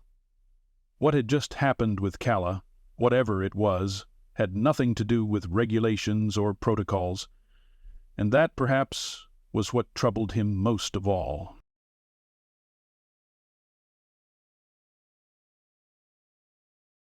Let her reach the bakery on her own, a small mercy after the fever dream that was last night. She touched her lips absently, the ghost of their kiss still warm despite the chilly morning air, then pushed the thought away with a firm shake of her head. The walk to Honey and Hearth was mercifully short, though the glowing blue cord trailing behind her like a magical leash drew curious glances from early risers. She quickened her pace, ignoring the way her charm pouch jiggled dangerously against her hip. The moment she pushed open the bakery door, the scent of cinnamon and enchanted sugar enveloped her like a comforting hug. Calla breathed deeply, letting her shoulders drop for the first time in what felt like forever. Well, well, well, Basil Honeycutt's cheerful voice rang out across the empty bakery. He stood behind the counter, flour dusting his rounded cheeks, wearing a sunshine-yellow apron that practically radiated optimism. If it isn't Thistledown's most talked-about enchantress— Please don't, Calla groaned, but she couldn't help smiling at his infectious cheer. Is it really that bad already? Basil wiped his hands on his apron, leaving streaks of powdered sugar that magically rearranged themselves into tiny smiley faces. Let's just say I've had 3 separate people try to bribe me with enchanted gardening shears for details this morning, and it's not even 7. Fantastic, she muttered. Just peachy. Speaking of peachy, Basil said, already reaching under the counter for a special pastry box, his eyes twinkling, I think this calls for the private table and my special reserved treats. Before she could protest, he ushered her to a quiet corner table near the window, where the morning light caught the steam from a teapot that poured itself without prompting. The blue tether trailed out the bakery door and down the street, connecting her to wherever Griffin still slept. "Special circumstances call for special treats," Basil announced, setting down a plate of his signature macarons. They shimmered slightly in the morning light, each one a different, vibrant color. "You're too good to me," Calla said, feeling her throat tighten unexpectedly. After the disaster at the festival, Basil's kindness felt like finding shelter in a storm. He settled into the chair across from her, his apron reflecting her grateful smile. "So," he said, leaning forward conspiratorially, "accidental soul bond with Thistledown's most eligible bachelor, Half the town is jealous. The other half is taking bets." "It's a nightmare," Calla sighed, cupping her hands around the teacup. "He's so rigid. Everything has to be by the book, forms in triplicate, proper magical containment protocols." She waved her hands to mimic Griffin's methodical gestures, accidentally sending a spark of magic into her teacup, which hiccuped and scooted an inch to the right. Basil's eyes followed the glowing tether, a small smile playing at his lips. "Opposites do tend to attract in magical bonds. Something about balancing energies. There's nothing attractive about someone who writes citations for improper wand handling." Calla scoffed, reaching absently for a macaron. She selected a vibrant raspberry one, missing Basil's momentary look of concern as she bit into it. "He probably sleeps with his rulebook under his pillow." The macaron dissolved on her tongue in a burst of tart sweetness, and immediately Calla felt a warm flush spread from her core to her fingertips. A tingling sensation ran through her body, as if tiny bubbles of truth were rising to the surface, demanding to be released. "And then we kissed," she blurted, eyes widening in horror at her own words. The teapot gasped, its spout releasing a puff of startled steam. "Can you believe it? Mr. Bye, the book with his stupid perfect face and his judgy eyes and the way he caught me like some ridiculous romance novel hero?" Calla clapped her hands over her mouth, but the floodgates were already open. "And the worst part is, it wasn't terrible. It was actually," she lowered her voice to a mortified whisper, "really good. The bond went all sparkly and warm, and I just—" The bell over the bakery door chimed merrily, cutting her off. Calla turned, the blood draining from her face as she saw Griffin frozen in the doorway, the tether between them pulsing an alarming shade of crimson. His normally impassive face registered shock for a split second before settling into careful neutrality, though a muscle twitched in his jaw. Behind her, Basil whispered, "Whoops, raspberry increases emotional honesty, should have warned you." "You think?" Calla hissed back, wanting nothing more than for the floor to open up and swallow her whole. To make matters infinitely worse, 3 familiar heads suddenly appeared around Griffin. Myrtle, Fern, and Tansy bustled into the bakery in identical lavender cloaks, their eyes gleaming with the unmistakable glint of gossip hunger. They quickly settled at the nearest table, pretending to study their menus while obviously straining to hear every word. Griffin approached her table with measured steps, each one shortening the tether between them. His familiar, Winters, rode on his shoulder, the crow's beady eyes regarding Calla with what looked suspiciously like amusement. "We need to discuss the relay challenge," Griffin said stiffly, his voice betraying no hint that he'd heard her embarrassing confession. But the heightened color at the tips of his ears told a different story. Basil, bless him, hurriedly placed a calming blue macaroni in front of Griffin. "On the house," he said with forced cheerfulness. "The blue ones promote clarity of thought." Griffin ignored the offering completely, maintaining unnerving eye contact with Calla. "The first event begins at noon. We need a strategy." Calla took a large gulp of tea to wash down the last traitorous bits of raspberry macaron. "I didn't think strategy was necessary for a silly festival game," she said, aiming for breezy but landing closer to defensive. Everything requires strategy, Griffin replied, especially when magic is involved. Oh, for goodness sake, she muttered. It's a relay race with enchanted ribbons, not a tactical military operation. From Griffin's shoulder, Winters let out a caw that sounded suspiciously like laughter, before cocking his head and making direct eye contact with Calla. She could have sworn the bird winked at her. Perhaps if you followed basic magical protocol, Griffin began, his tone clipped. Perhaps if you weren't so obsessed with rules, Calla interrupted, you'd notice that magic isn't meant to be controlled like one of your little reports. Her voice rose despite her best intentions to remain calm. The tether between them crackled with static, causing nearby teacups to rattle anxiously against their saucers. Uncontrolled magic is precisely why we're in this mess, Griffin countered, gesturing to the pulsing bond between them. No, we're in this mess because the universe has a terrible sense of humor, Calla snapped. Of all the people in Thistledown, I had to get tethered to the one man who probably writes incident reports about his own breakfast. Winters made a choking sound that strongly resembled suppressed laughter. Even Griffin seemed momentarily thrown by the bird's reaction.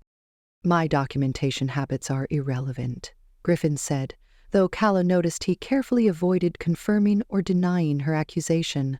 What matters is navigating this situation with minimal additional chaos.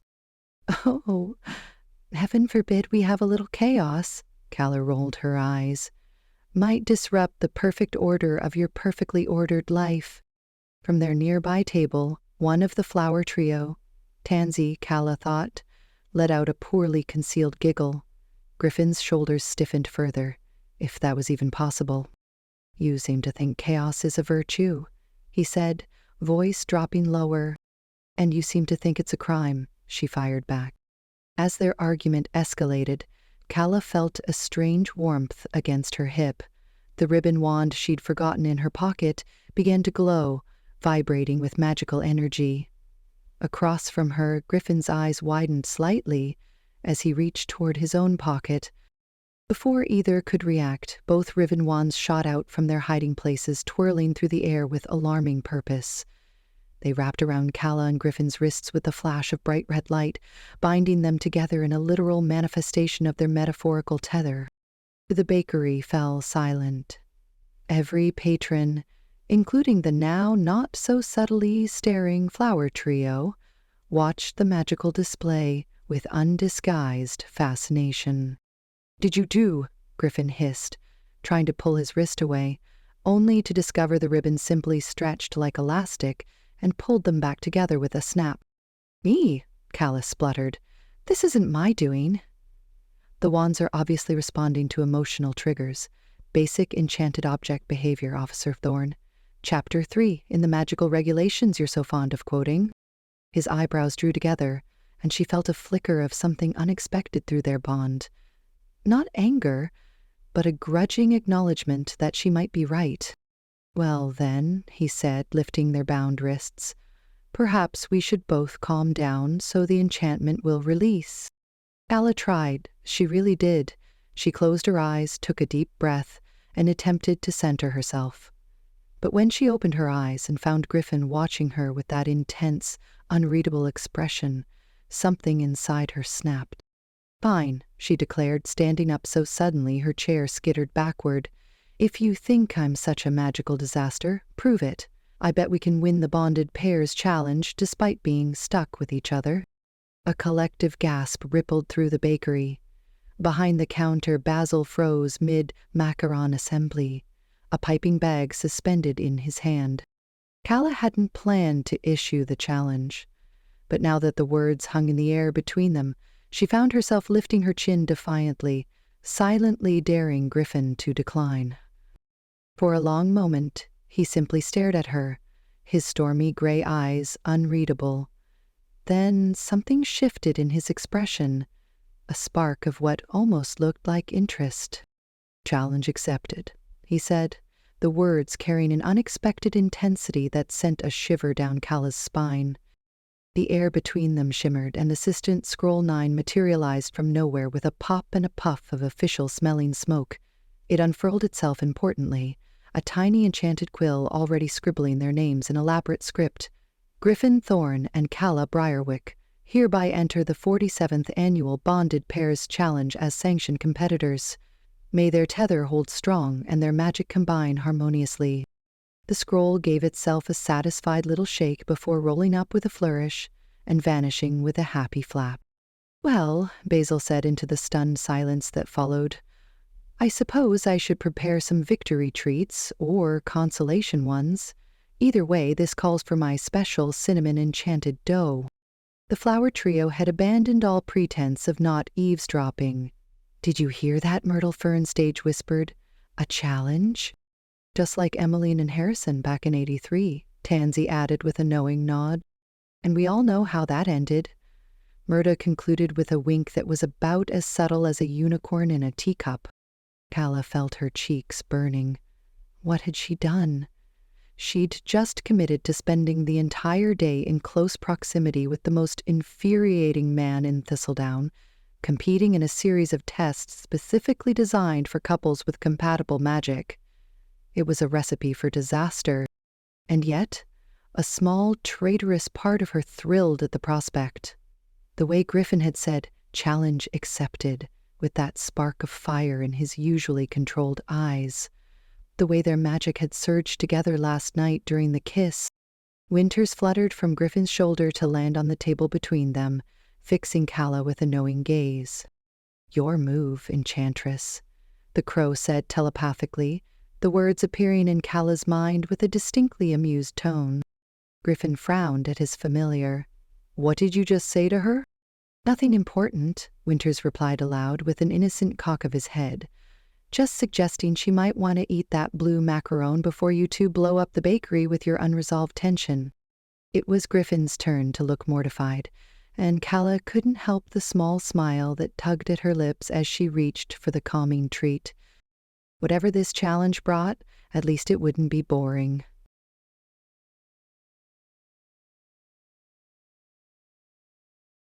Chapter 6.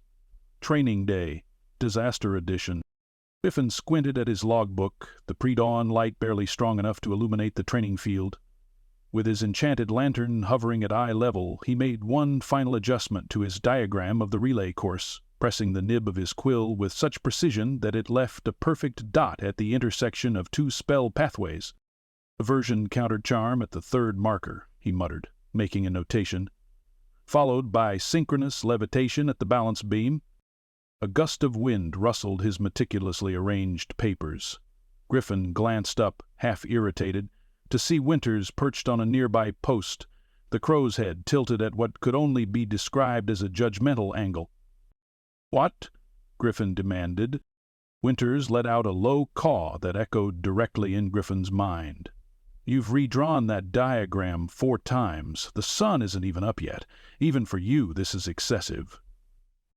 "It's not excessive, it's thorough," Griffin replied, smoothing down the corner of his parchment.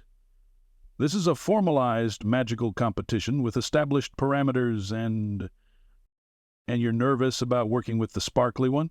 Winters interrupted, preening a wing with exaggerated nonchalance.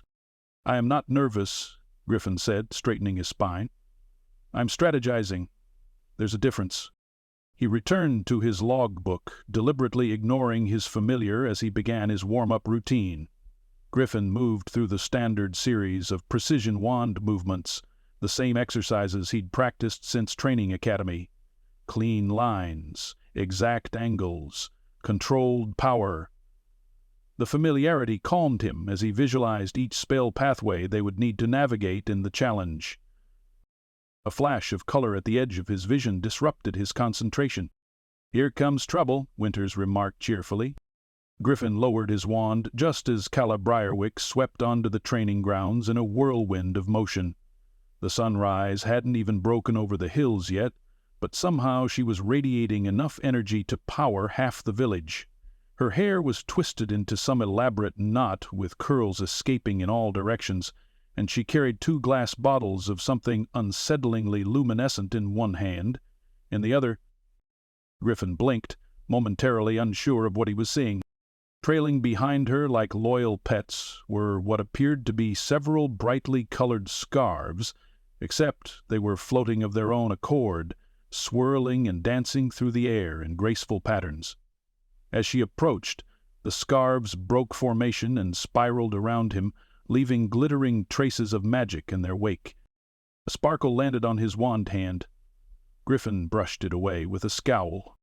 "Morning, Officer Grumpy," Calla called out, her voice far too cheerful for this ungodly hour. "Thought we could use a little pre-competition boost." Griffin watched as his carefully ordered training area transformed into what looked like the aftermath of a rainbow explosion. The scarves were now weaving between his meticulously placed training markers, leaving trails of shimmer in their wake. "What?"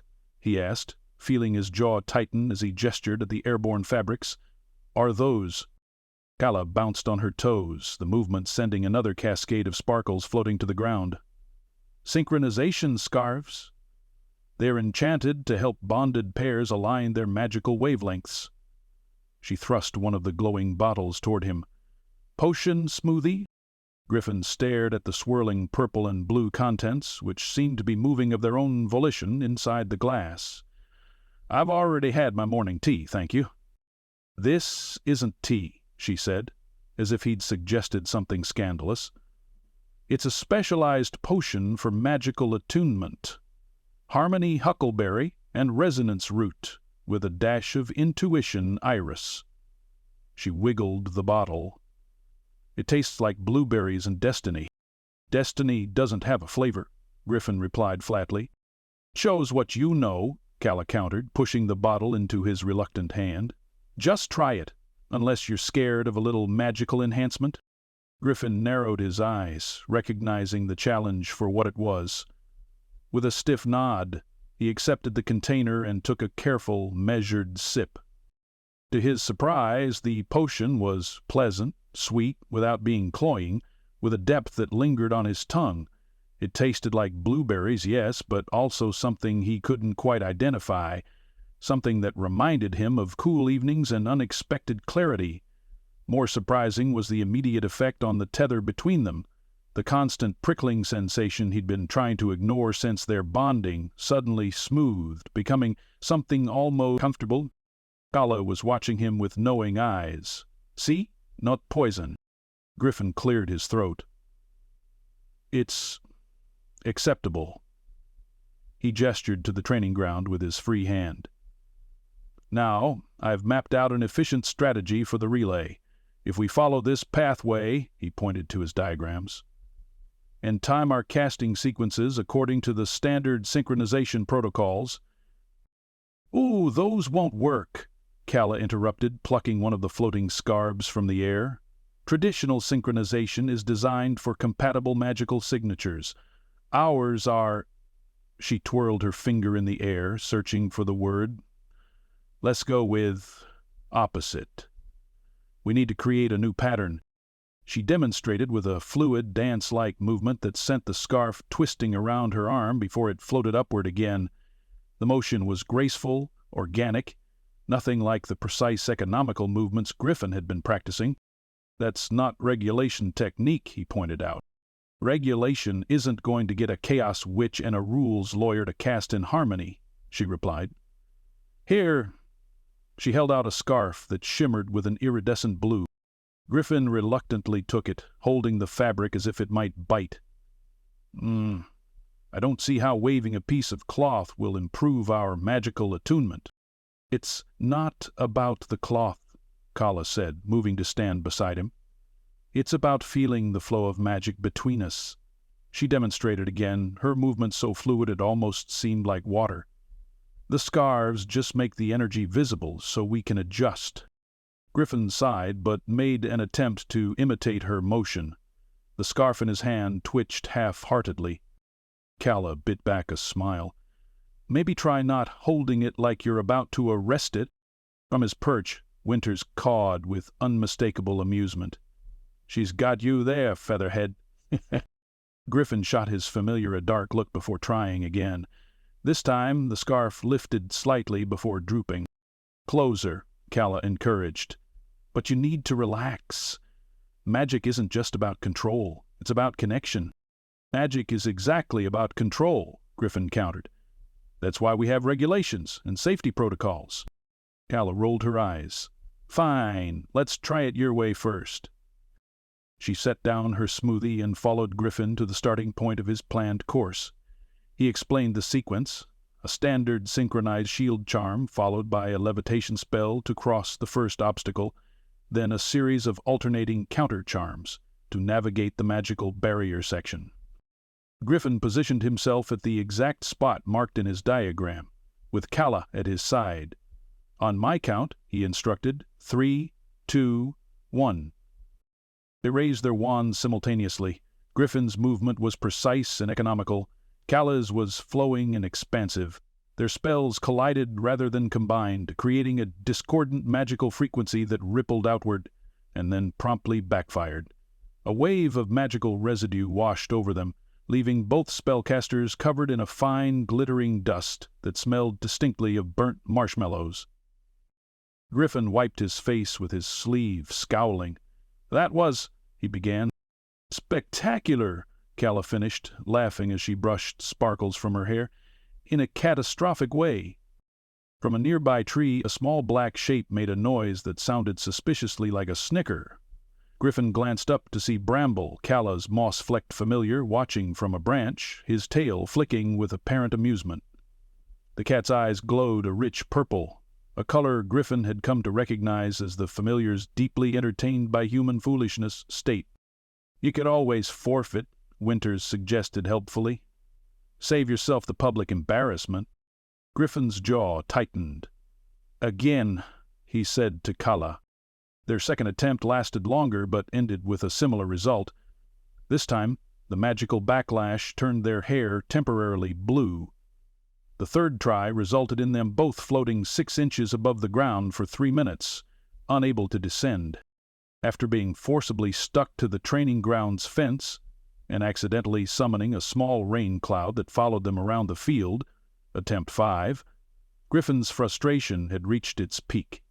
He consulted his training schedule, viciously crossing out items with increasing force. The nib of his quill tore through the parchment. "Maybe we should take a break," Calla suggested, wringing water from her now sodden sleeve courtesy of their personal rain cloud. "We don't have time for breaks," Griffin replied, scratching through another line so forcefully that ink spattered across the page. "The competition starts in 4 hours.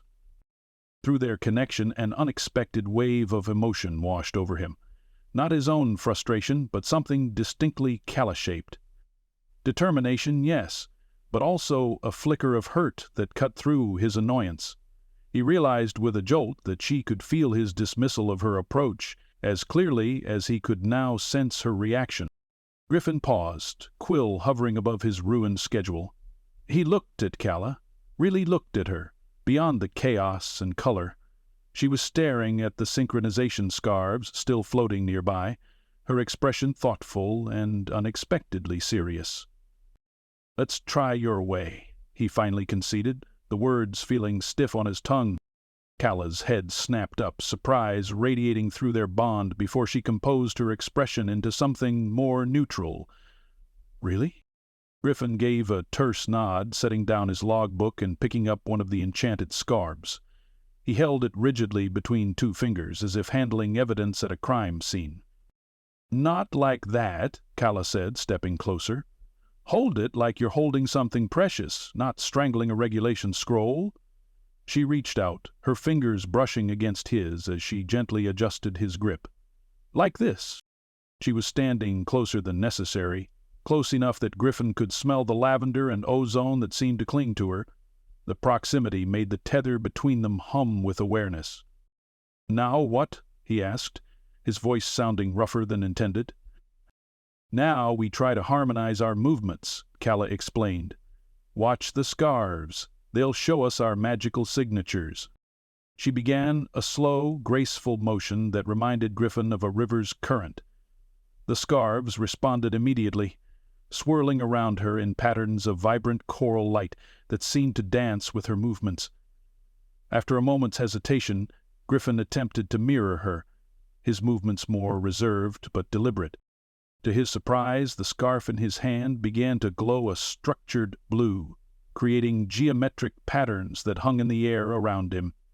Where his patterns crossed with hers, the colors mingled, creating something new. "You see," Calla said with evident satisfaction, "your magic is all structure and precision, like architecture. Mine is more—" she waved her hand, sending her scarf spiraling upward, "organic. But where they meet, they strengthen each other." Griffin found himself caught between professional curiosity and reluctant admiration. There was actual technical knowledge underlying her seemingly frivolous approach. Principles of magical resonance he recognized from advanced casting theory. "Try to feel the rhythm," Calla suggested. "Not everything has to be measured to be effective." For once, Griffin didn't argue. He let his body follow the patterns the scars revealed, adjusting his casting to complement rather than control Calla's style. It felt unnatural, but as they continued, he began to sense the potential in their combined approach. "Let's run the course again," he said, after 20 minutes of practice. This time, as they moved through the relay obstacles, Griffin didn't try to force Calla into his rigid patterns. Instead, he provided the structure while she added the power and flow. Where their previous attempts had resulted in magical collision, now they achieved something closer to harmony, his precision directing her wild energy into focused purpose. By their final practice attempt, they successfully completed the training course objective with a synchronized shield charm that was stronger than anything Griffin could have produced alone.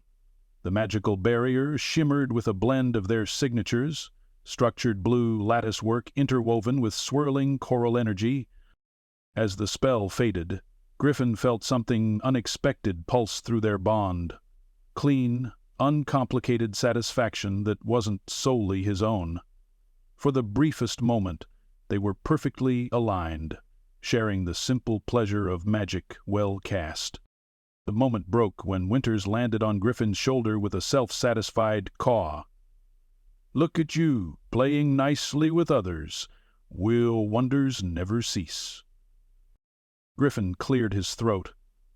"That was adequate," he said, but without his usual edge. Calla grinned, the expression genuine rather than teasing. "That was better than adequate, and you know it." As they gathered their things, Griffin noticed Calla glancing at the sun's position with a subtle shift in her demeanor. She casually mentioned needing to check something and slipped away behind the equipment tent. The tether between them stretched, but didn't pull painfully. They'd discovered that about 20 feet was their current limit. Griffin busied himself with organizing his training notes, but curiosity nagged at him. After a minute, he found himself following her at a distance the tether would allow. He rounded the corner of the tent just as Calla raised her wand in a casting stance he didn't immediately recognize. The spell she performed was nothing like the flamboyant magic she typically displayed. Her movements were precise, almost surgical, forming complex patterns that shimmered with a silver-grue light. Griffin watched, momentarily transfixed, as she wove what he now recognized as a memory restoration spell, not the basic kind taught in general magical education, but an advanced variant used in healing complex memory trauma. This was specialized magic that required years of dedicated study. The concentration in her eyes and the technical perfection of her casting revealed a depth of knowledge entirely at odds with her chaotic enchantress reputation. Griffin must have made some small noise of surprise because Calla suddenly turned, catching him watching. For a split second, naked vulnerability flashed across her features, something like embarrassment, or perhaps defensiveness, before she tucked it away behind her usual bold facade. "Spying, Officer Thorne?" she asked, but the quip lacked her usual sparkle. "That was a silver thread memory weave," Griffin said, not bothering to deny his presence. "That's healer-level magic." "The girl's got to have hobbies," she replied with forced lightness. Griffin frowned. "That's not a hobby-level spell. That requires certification from the Mnemonic Conservatory." Calla's expression shifted, becoming more guarded. Well, what do you know? Looks like I'm full of surprises." She tucked her wand away with a flourish that didn't quite mask the precision of her movement. As they walked back toward their temporary lodgings, Griffin found himself unusually reluctant to let the matter drop. "Where did you study memory magic?" he asked, before he could think better of it. Calla glanced at him sideways, as if trying to determine whether his interest was genuine or some kind of trap. Whatever she saw in his expression must have satisfied her, because her shoulders relaxed slightly. "The Mnemosyne Institute in the Eastern Valleys," she admitted. "I apprenticed under Healer Moraine for 3 years." Griffin couldn't hide his surprise. Moraine was legendary in memory healing circles, selective about her students and uncompromising in her standards. "That's impressive. Don't sound so shocked," Calla said, but there was a hint of pleasure in her tone. "I do have actual training. Not everyone's magical education involved memorizing regulation handbooks." "Regulatory knowledge is essential for—" Griffin began automatically, then stopped himself. "Why, memory magic." Something flickered across Calla's face, a shadow quickly hidden. "Memory is powerful," she said after a pause. "Sometimes people need help holding on to the important parts, or letting go of the painful ones." There was weight behind her words that Griffin hadn't expected. For the first time, he wondered what experiences had shaped her approach to magic, what might lie beneath the glitter and dramatic flair. "Is that why you became an enchantress?" he asked. "To help people?" Calla laughed, but it sounded more genuine than her usual theatrical chuckle. "Don't tell anyone. It would ruin my reputation for frivolous chaos." "Your secret's safe with me," Griffin replied, surprising himself with how much he meant it. As they crossed the village green, the tether between them pulsed with a gentle warmth that wasn't unpleasant. The sun was setting now, painting the festival preparations in gold and amber light.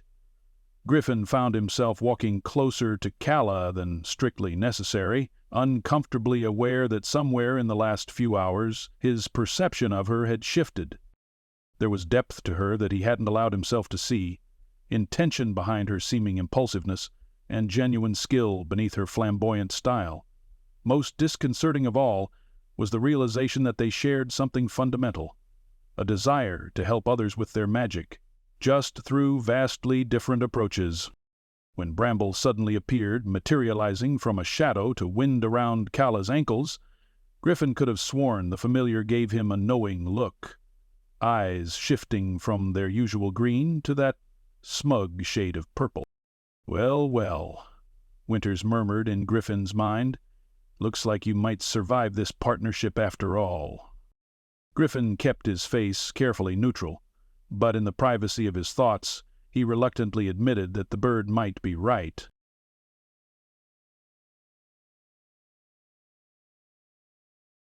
Reflection and flicker, the mirror compact offering unhelpful commentary as she adjusted her outfit for the 15th time. "The blue matches his eyes," the mirror sang in a teasing couplet. "Though perhaps that's not wise." "Oh, hush!" Calla snapped the compact shut and tucked it into her charm pouch. Her dress, a flowing creation of gossamer fabric enchanted to shift colors with her emotions, currently rippled between nervous lavender and determined coral. She'd spent an hour trying to charm it to stay a dignified emerald, but the enchantment kept dissolving under her anxiety. From his perch on the windowsill, Bramble watched with thinly veiled amusement, his moss-flecked tail flicking back and forth. The traitorous familiar had been giving her the silent treatment since the bonding mishap, though she occasionally caught him making conspiratorial eye contact with Griffin's crow, Winters. "I know you're enjoying this," Calla muttered, adjusting the glittery pins in her sunset-colored curls. "Disaster is your love language." Bramble's eyes flashed purple, his deeply amused setting before he turned away with exaggerated disinterest. Through the cottage window, Calla could see the town square transformed for today's event. An elaborate obstacle course twisted through the cobblestone plaza, festooned with floating decorations and magical barriers. Dozens of bonded pairs already gathered at the starting line.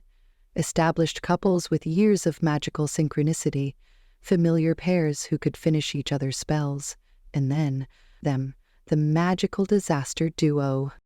Her stomach nodded. "We're going to humiliate ourselves, aren't we?" Bramble chirped, which she chose to interpret as encouragement rather than the gleeful agreement it probably was. A sharp knock interrupted her spiraling thoughts. "Briarwick, it's time to go," Griffin called through the door, his voice clipped with the now familiar strain of someone trying very hard to stay professional. "Coming," she sang back with false brightness. She grabbed her charm pouch and wand, took one last glance at her reflection, and plastered on her performance smile. The one that had gotten her through a decade of magical mishaps and public spectacles. When she opened the door, Griffin stood waiting in his formal guard uniform, modified slightly for the challenge.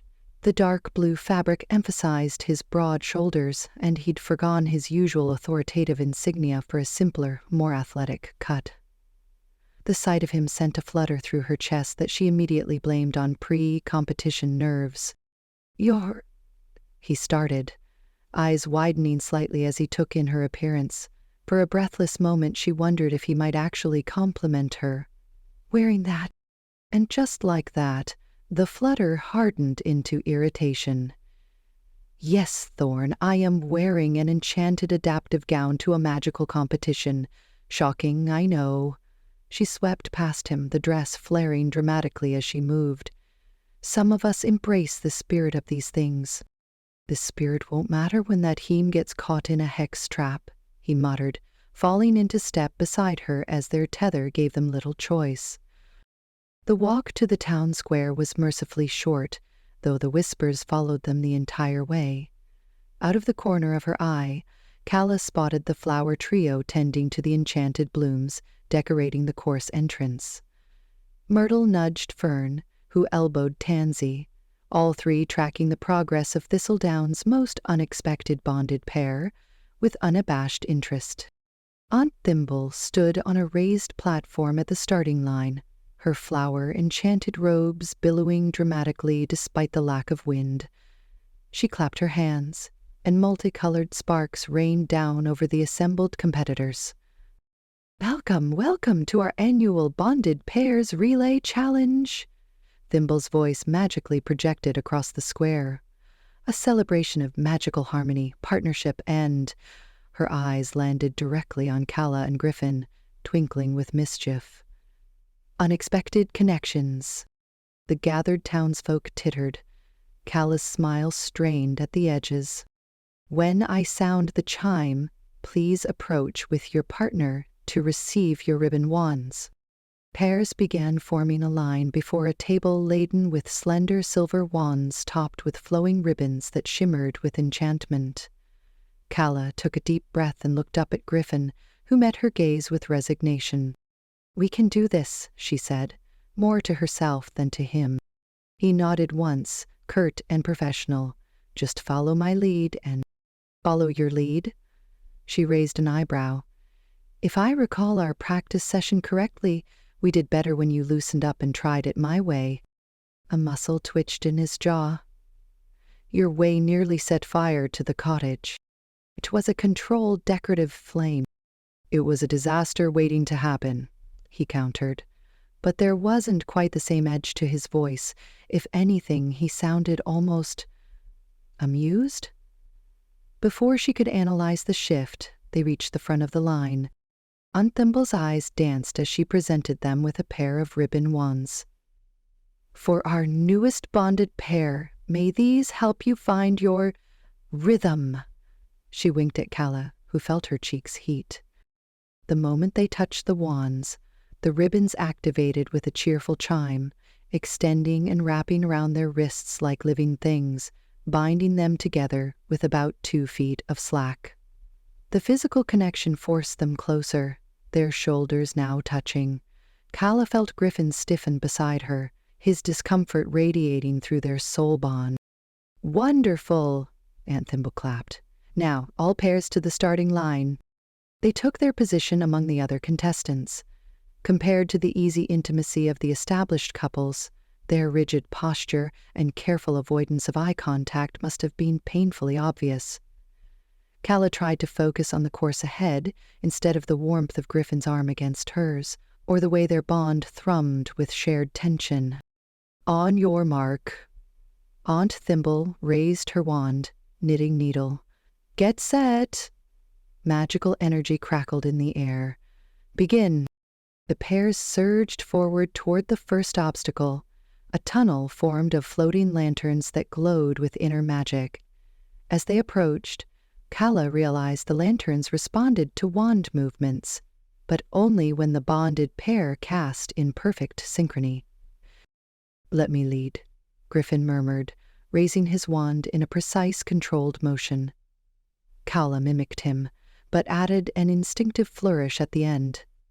The lanterns flickered uncertainly, some brightening while others dimmed, effectively blocking their path. Meanwhile, other pairs glided smoothly through, their coordinated movements creating clear pathways through the magical light. Less sparkle, more structure, Griffin muttered after their third failed attempt. Calla bristled. Less robot, more feeling. His gray eyes met hers, a challenge sparking between them. The bond pulsed, and something shifted. In that moment of frustration, they inadvertently aligned, her following the core of his movement, him accepting the slight embellishment she added. The lanterns responded, creating a path that was neither perfectly orderly nor wildly decorative, but something in between. They emerged from the tunnel to find themselves significantly behind most competitors. We need to move faster, Griffin said, tugging her toward the next obstacle, a series of enchanted stepping stones across a pool of gently bubbling potion. Calla studied the couples ahead of them. Look how they're doing it. They're casting complementary spells, not identical ones. She was right. The successful pairs weren't mirroring each other. They were creating harmony through contrast. Before Griffin could argue, she took the lead, casting a lightweight charm on her feet. After a moment's hesitation, he followed with a balancing spell. The stones accepted their magic, remaining solid as they crossed. By the third obstacle, a bridge made of musical stepping stones that played sour notes when magical disharmony crossed them, Calla found herself adjusting her normally expansive casting to accommodate Griffin's style. To her surprise, he was doing the same, tempering his rigid precision with a touch more fluidity. The notes beneath their feet played a simple but pleasant melody as they crossed. When they successfully made it to the other side, Calla caught something unexpected through their bond. A flicker of impressed surprise from Griffin. The sensation made her stomach flutter in a way that had nothing to do with competition anxiety. They reached the halfway point neck and neck with the pair in fourth place. The flower trio awaited them, serving as judges for the harmonized levitation challenge. Myrtle, Fern, and Tansy exchanged knowing glances as Calla and Griffin approached, their ribbon-bound wrists now feeling less like a constraint and more like a natural connection. "Welcome, dears," Tansy said, her eyes twinkling as she handed them a crystal sphere that pulsed with inner light. "For this challenge, you must jointly levitate this orb through the maze." She gestured to an elaborate floating structure of magical barriers. "Remember," Myrtle added, leaning in conspiratorially, "it's about working together, not against each other." Fern nodded sagely. "The sphere responds to harmony, not force." Calla resisted, rolling her eyes at their less than subtle matchmaking. Beside her, she felt Griffin's embarrassment mixing with determination through their bond. "Ready?" he asked, raising his wand.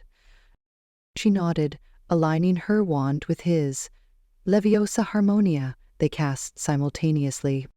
The sphere rose shakily at first, their differing magical signatures causing it to wobble, but rather than fight for control, Calla found herself instinctively adjusting, letting her chaos magic twine with Griffin's structured spellwork.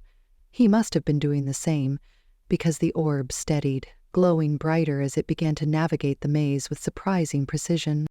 "They're finding their rhythm," she heard Fern whisper to the others as they passed.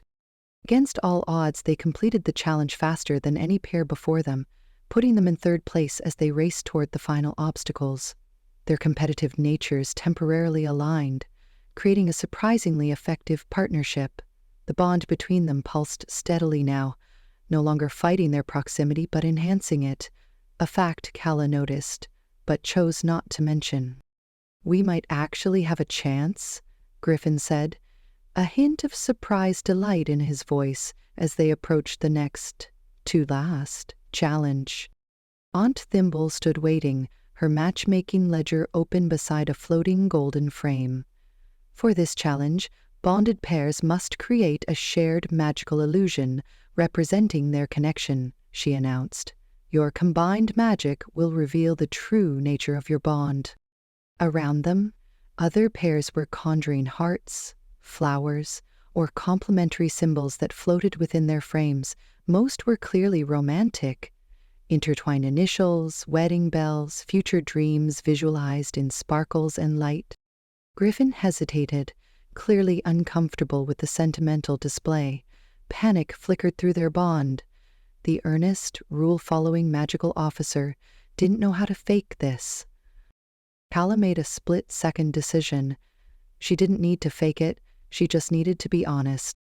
"Together," she said softly, raising her wand to the frame. After a moment, Griffin did the same, his wand tip nearly touching hers. She thought about their connection, not the romantic one everyone assumed, but the real one forming beneath the surface, the clash of his structured magic against her wild force, the friction, the spark, the surprising moments of alignment. As they cast, a beautiful illusion took shape within the frame, his structured blue patterns flowing like ordered constellations, her wild coral swirls dancing like living flames. Where the magics met, they didn't clash or cancel out. They intertwined, creating something new and unexpectedly harmonious. Aunt Thimble's eyes widened. "Well, that's most illuminating." They didn't have time to analyze what they'd created as they rushed toward the final challenge. The truth candle awaited, floating on a silver pedestal at the finish line. Aunt Thimble stood beside it, explaining to the gathered crowd. "The final test of any bond is truth. Each pair must share an emotional truth while holding hands over the flame. The candle reads your hearts. Only genuine vulnerability will let you pass." Calla watched other pairs complete the challenge with practiced ease, clearly established couples comfortable with intimacy. Some whispered their truths so quietly no one else could hear. Others proclaimed them boldly. Either way, the candle flared brightly when genuine emotion passed between the bonded pair. When their turn came, panic fluttered in Calla's chest. She'd built her entire persona around sparkle and confidence. Vulnerability felt more exposing than any magic she'd ever attempted. "You can do this," Flicker whispered from her charm pouch. "Just don't trip. Or do. The dramatics would suit you." Griffin stood across from her, the candle floating between them. Reluctantly, she placed her hands in his, palm to palm. His hands were warm, slightly calloused from wand work, and much larger than hers. The contact sent a ripple through their bond, and she could feel his discomfort mirroring her own. "Remember," Aunt Thimble instructed, "share something true, something you fear or hope for, while maintaining eye contact. The truth must come from the heart, not the head." An awkward silence stretched between them. Griffin's stormy eyes met hers, and she saw the same hesitation she felt. Neither of them was comfortable with this kind of exposure. Around them, the crowd waited. In the distance, she could see the team in first place already celebrating their win, and the second-place couple approaching the finish line. The competition didn't matter anymore. What mattered was getting through this moment with some dignity intact. Calla took a deep breath and chose honesty. "I'm afraid of not being enough," she admitted, her voice barely above a whisper. The words tumbled out before she could polish them. All this, she made a small gesture at her sparkly appearance, is because I worry if people saw the real me, the mess underneath, they'd leave. The candle flared brilliantly between them, its light reflecting in Griffin's widening eyes. Through their connected hands she felt his genuine surprise, followed by something softer and unexpected. Recognition. He swallowed hard, then spoke in a low voice meant only for her. I'm afraid of the same thing, that if I'm not perfect, if I lose control even once, someone will get hurt again. The candle's flame shot upward, bathing them both in golden light. The ribbon connecting their wrists loosened, transforming into a shower of glittering sparks that rained down around them. The crowd erupted in applause as they completed the challenge. Calla barely noticed as they crossed the finish line in second place, the bond between them pulsing with a new warmth.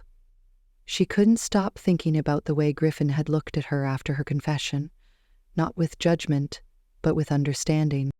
Bramble appeared at her feet, chirping with smug satisfaction. Nearby, the flower trio huddled together, whispering excitedly behind their enchanted posies. But for once, Calla didn't care about the gossip or the spectacle.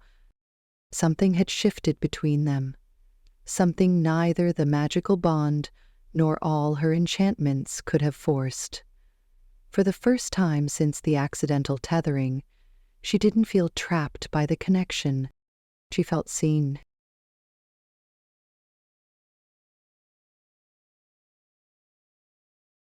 "14 steps toward the hearth, pivot," but nothing could organize the chaos in his mind.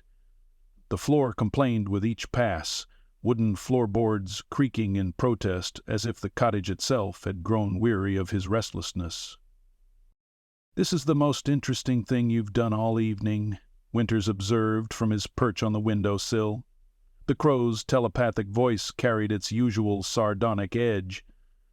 "I'm particularly fond of how you occasionally sigh dramatically before turning. Adds a nice theatrical touch." Griffin shot him a withering look. "I'm thinking. You're wearing a path in the floor," Winters corrected, preening a glossy wing. "Maybe you could try talking to her instead." "Novel concept, I know." Griffin ignored him, but his pace slowed. He couldn't shake Calla's words from the relay challenge. "I'm afraid I'm not enough for anyone." The raw honesty in her voice had caught him completely off guard. It had been so different from her usual flourishing confidence, her extravagant spells and glittering chaos. For that brief moment, he glimpsed something beneath the sparkle. He glanced toward the small alcove by the fireplace, where Calla sat curled in an overstuffed armchair. Her wild curls were pulled into a messy knot, copper and pink strands escaping to frame her face. She was uncharacteristically still, staring into the flames, with one finger absently tracing patterns on the leather cover of a small book in her lap. Through their bond, he sensed a muted melancholy, not the sharp distress from earlier, but something deeper, quieter. Griffin made a sudden decision that surprised even himself. "Grab your coat," he said, stopping his pacing. His voice sounded stiff, even to his own ears. Calla looked up, blinking as if emerging from deep thought. "What? Why? Is there another emergency?" "There's somewhere I want to show you," he replied, the words feeling foreign and exposed on his tongue. He sensed her surprise through their bond, a flicker of curiosity that mirrored his own uncertainty about this impulse. "You want to show me something?" She studied him with naked skepticism. "Is it the town jail? Because if you're planning to lock me up until this bond wears off—" "It's not the jail," he cut her off, reaching for his own jacket. "Just come on." Winters gave a knowing caw. "This should be interesting." "Nobody asked you," Griffin muttered under his breath. 10 minutes later they were walking in silence through the village outskirts. The festival lights grew dimmer behind them as Griffin led them onto a barely visible forest path.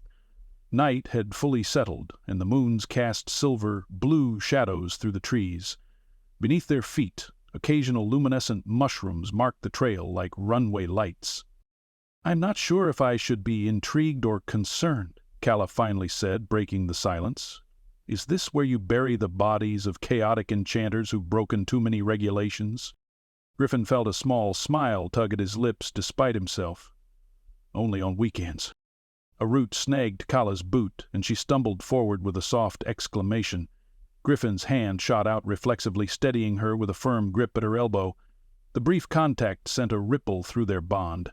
Something warm and electric that had nothing to do with the soul tether's magic and everything to do with the slight catch in her breath. "Careful," he murmured, releasing her only when he was sure she had her footing. "I'm not used to nature walks in the dark," she admitted. "My outdoor adventures usually involve more floating lanterns and less actual hiking." Griffin hadn't considered that. He'd walked this path so many times he could navigate it blindfolded. "We're almost there," he said, gesturing toward a faint blue glow visible through the trees ahead. As they rounded the final bend, the path opened to reveal a hidden clearing. Calla gasped softly beside him. Moonshadowed Glade lived up to its name tonight. Ancient oak and willow trees circled a small pond where moonlight danced on the rippling surface. Bioluminescent plants cast everything in soft blue light. Star-shaped flowers carpeting the ground, vines weaving through tree branches, and lily pads glowing on the water's surface. Will-o-wisps, tiny orbs of sentient, magical light, floated lazily between the trees, leaving trails of sparkling dust in their wake. Griffin watched Calla's face transform with wonder, her eyes widening as she took in the scene. He felt an unexpected warmth at being the one to put that expression there. "Griffin," she breathed, spinning slowly to take it all in. "This is incredible." The glade's natural magic responded to her delight, the plants brightening slightly and several will-wisps drifting curiously in her direction. One hovered near her hair, seeming fascinated by the sunset shades. "I found this place after my first week as a guard," Griffin explained, his voice softer than usual in the quiet glade. He paused, then added, "It's naturally enchanted. Amplifies emotional magic." He didn't tell her that he came here when the structure and rules he clung to felt too constraining, when he needed to remember why magic mattered in the first place, or how sometimes he'd sit for hours, letting the glade's gentle energy wash away the tension of maintaining constant vigilance against magical chaos. "It's beautiful," Calla said, reaching out to let a will-o-wisp dance over her fingertips. "And you've never shown anyone else?" Griffin shook his head. "Never had a reason to." Something shifted in her expression. Surprise, then a flicker of what might have been pleasure. Griffin found himself drawn to a fallen log covered in glowing moss near the pond's edge and gestured for her to join him. She settled beside him, close enough that he could smell the lavender and burnt sugar scent that always clung to her. For several minutes they sat in companionable silence, watching the will-o-wisps dance across the water. The bond between them felt different here, less like a tether and more like a gentle current, carrying emotions back and forth with unusual clarity. "You were brave today," Griffin said finally. "At the relay challenge. What you said at the truth candle." Calla gave a self-deprecating laugh. "I guess magical truth candles don't care about dignity, do they? Not my finest moment, confessing my insecurities in front of half the town." "It was honest," Griffin countered. He hesitated, then added, "And it made me realize I might have misjudged you." She turned to study his face. "How so?" Griffin took a deep breath, finding that the words came easier in this place, with the bond between them pulsing steadily. "I thought your style of magic was all about showmanship, drawing attention, being excessive." "Most people do." She shrugged, but he sensed the hurt beneath her casual tone. "But it's not, is it? Not entirely?" Griffin chose his words carefully. "You care about how your magic makes people feel." Calla's lips parted slightly in surprise. "That's actually exactly it. Magic should bring joy or comfort, or at least a good story afterward." She tilted her head. "How did you figure that out?" I noticed you practicing after our training session, the memory restoration spell." Griffin looked down at his hands. "It wasn't flashy, just meticulous, careful, for Aunt Thimble," she admitted. "Everyone thinks it's funny when she gets confused during the festival, but I can tell it upsets her when she can't remember things." Griffin nodded. Then, before he could talk himself out of it, he began telling her about the incident in his teens, how his best friend had asked him to enhance a fireworks spell for a birthday celebration, how his careless adding of dragon's breath had caused an explosion that left burned scars down his friend's arm. "That's why I became a guard," he finished, staring at the pond where moonlight rippled across the surface. "My fear of chaos isn't just rigidity, it's knowing what happens when magic goes wrong." As Griffin spoke, the will-o'-wisps drifted closer, responding to the emotional current between them. One hovered near Calla, illuminating her face as she listened without her usual deflective humor. Griffin realized he'd never properly looked at her before. The intelligence in her eyes, the way she gave her full attention when something mattered. "I understand that better than you might think," she said quietly. "My magical disaster was more public, but the guilt feels the same, doesn't it? That fear of letting go, because what if you hurt someone again?" Griffin felt something tight in his chest release at her words. "Exactly." A comfortable silence settled between them before Calla tilted her head mischievously. "Your turn at the truth candle," she said, her voice soft but challenging. "You heard my fear. What's yours?" The question hung between them, heavy with potential. Griffin looked away, watching a will-o'-wisp drift lazily over the water. The glade seemed to hold its breath, waiting. "That I've spent so long protecting others from magical mishaps that I'd forgotten how to experience magic myself," he finally admitted, each word costing him something, yet bringing unexpected relief in their wake. "That I'll spend my entire life enforcing the rules without remembering what they're protecting in the first place." Calla didn't respond immediately. Instead, she reached out slowly and placed her hand over his, where it rested on the moss between them. The touch was light, but he felt it like a surge of warmth through their connection. "The fact that you brought me here says that's not true," she said. "This place is pure magic, and you found it. You keep coming back to it." Griffin looked down at their hands, then up at her face, illuminated by the glade's ethereal light. The bond between them shifted, no longer a tethering constraint, but something warm and alive. He felt a pull toward her that had nothing to do with magical obligation, and everything to do with the woman before him, still chaotic and vibrant, but now seen clearly, complications and all. "Maybe we're not as opposite as I thought," he murmured. Calla moved closer, the space between them charged with possibility. "Maybe we balance each other," she suggested, her fingers interlacing with his. The simple gesture sent a ripple of awareness through him that had nothing to do with magic, and everything to do with the softness of her skin against his. Griffin didn't pull away. Instead, he tightened his grip slightly, watching as the tether between them pulsed in harmony with his accelerating heartbeat. In the glade's gentle light, Calla's eyes met his, their usual sparkle mellowed to something deeper. "I'm still going to drive you crazy," she whispered, leaning incrementally closer. "I'll probably break at least 3 regulations before breakfast tomorrow." A smile tugged at his mouth. "I'm counting on it." With a certainty he rarely felt about anything unplanned, Griffin raised his free hand to cup her cheek, his thumb brushing lightly across her lower lip. Calla's breath caught, and through their bond he felt her surprise, and something warmer, more intense. The first kiss was nothing like their accidental collision. It was deliberate, a choice. Griffin's lips met hers with uncharacteristic gentleness, the structured, measured control he prided himself on giving way to something more honest. The glade responded to their emotions, the bioluminescent plants brightening around them, casting them in ethereal light.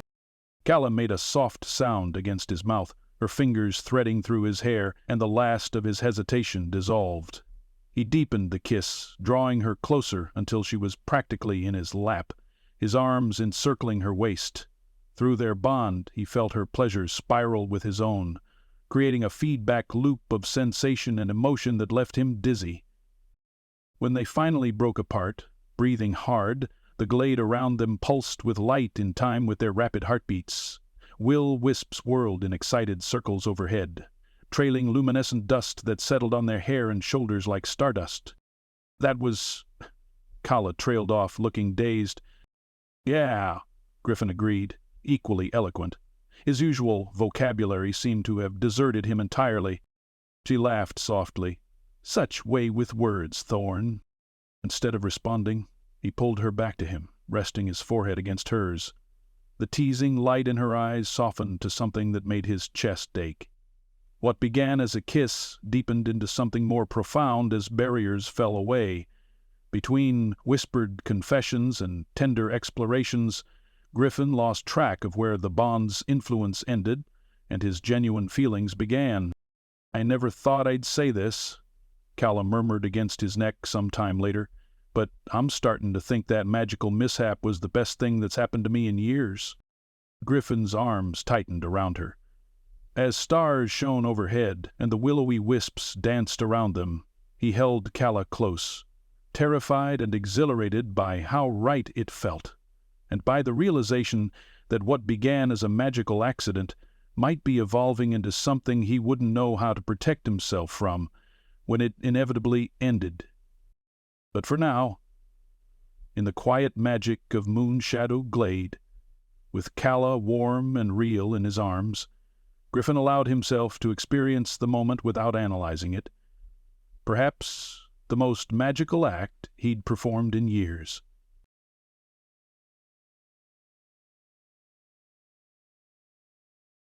Chapter 9. Separation Anxiety and Bad Advice. Calla woke with a dreamy sigh, stretching languidly beneath sheets that smelled faintly of moonflowers and pine, scents that hadn't been there before last night. The tether connecting her to Griffin pulsed with a steady, harmonious glow, no longer the erratic lightning strike it had been. She ran her fingers through it absently, the magical ribbon responding like a contented cat to her touch. "Well, good morning to me," she whispered, unable to suppress the smile blooming across her face. For the first time since arriving in Thistledown Hollow, she felt centered, grounded. The chaos that usually swirled around her heart had calmed to a gentle eddy, and she knew exactly why. Or rather who. Griffin Thorne, with his stormy eyes and unexpectedly gentle hands, had somehow become her anchor. Calla hugged her knees to her chest, remembering the way he'd looked at her in Moonshadow Glade, all his careful barriers down. The memory sent a pleasant warmth cascading through her that had nothing to do with magic, and everything to do with the way his fingers had traced circles on her skin.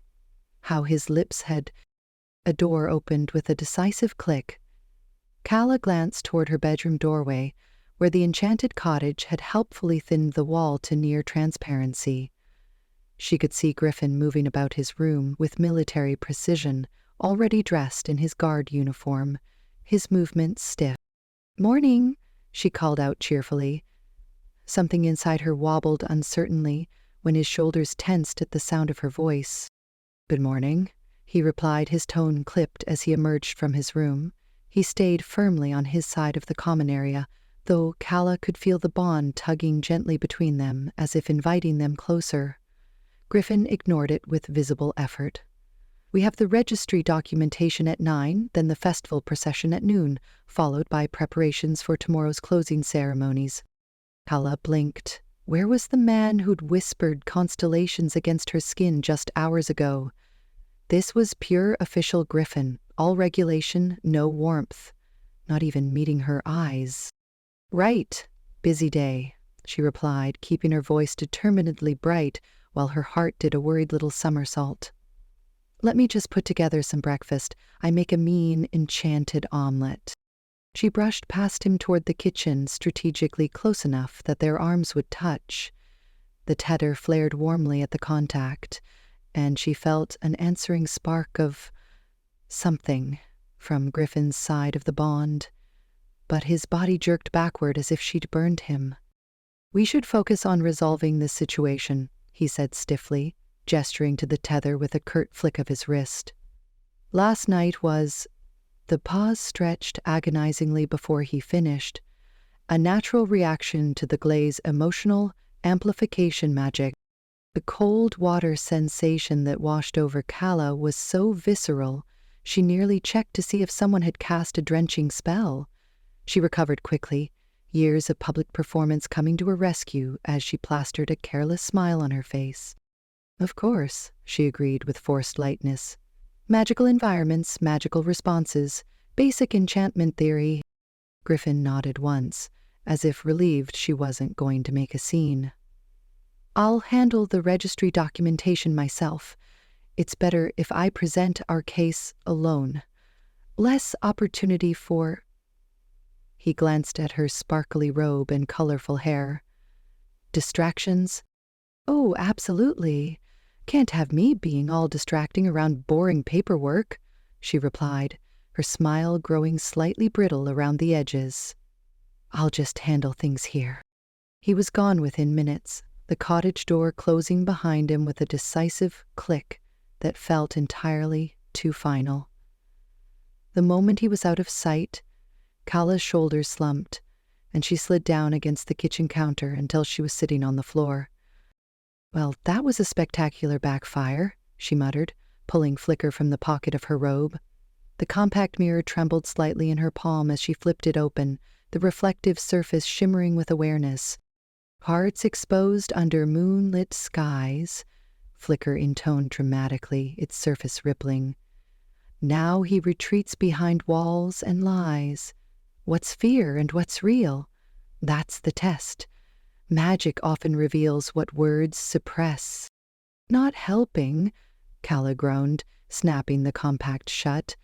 "Last night was—" She swallowed against the lump forming in her throat. "And now he's acting like it was just some magical accident."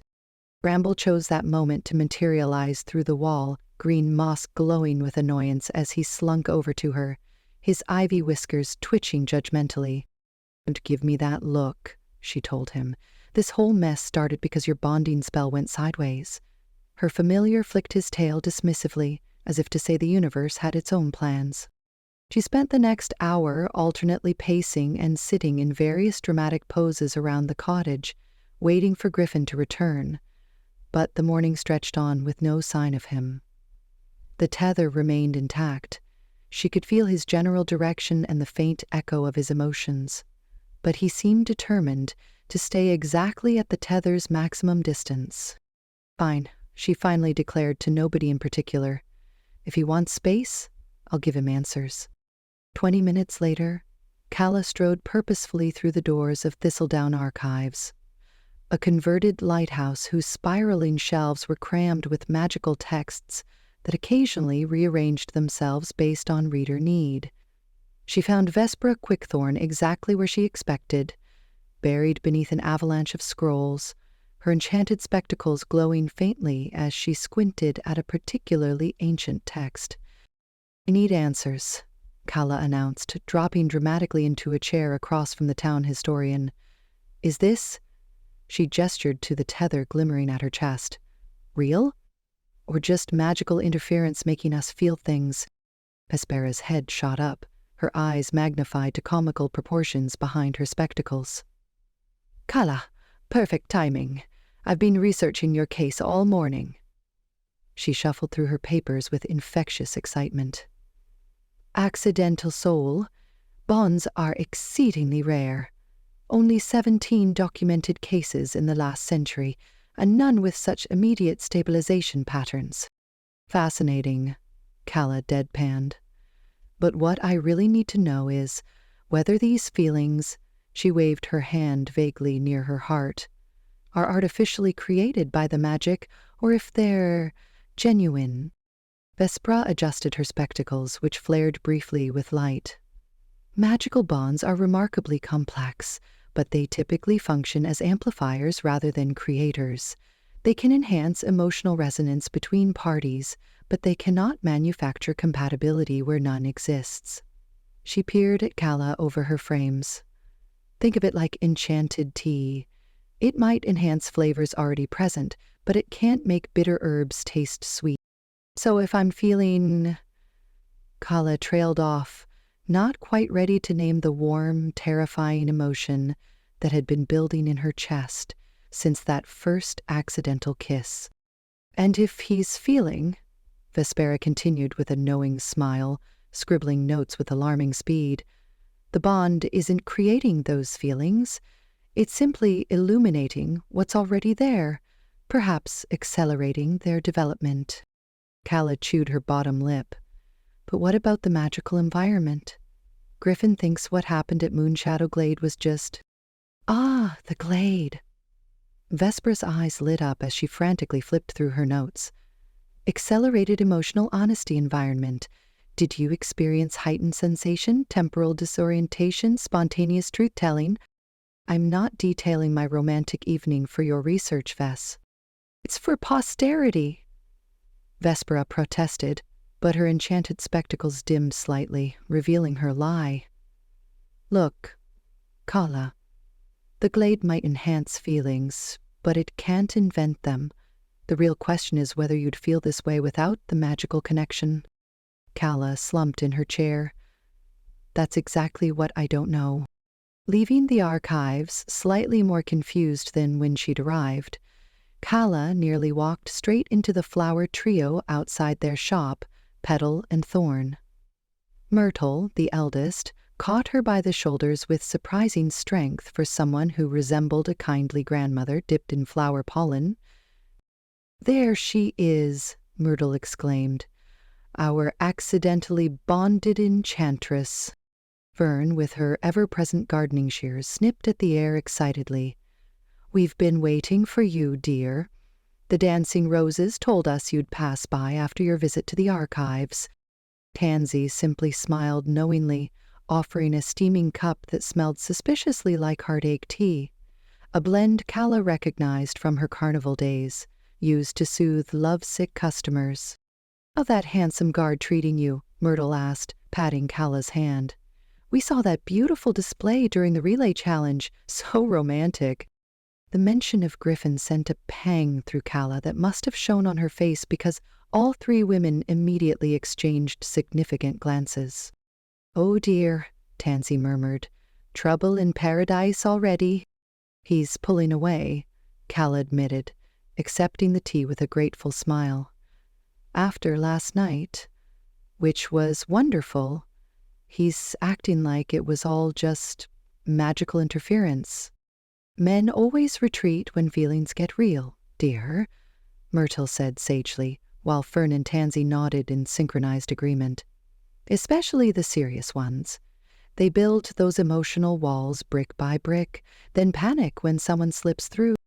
They ushered her into their shop, a riot of magical blooms that seemed to lean toward her as she passed. They sat her down on a cushioned bench beneath a trellis of whispering roses. What you need, Fern declared, rummaging behind the counter, is clarity. Tansy nodded. And we have just the thing, a bond's independence test.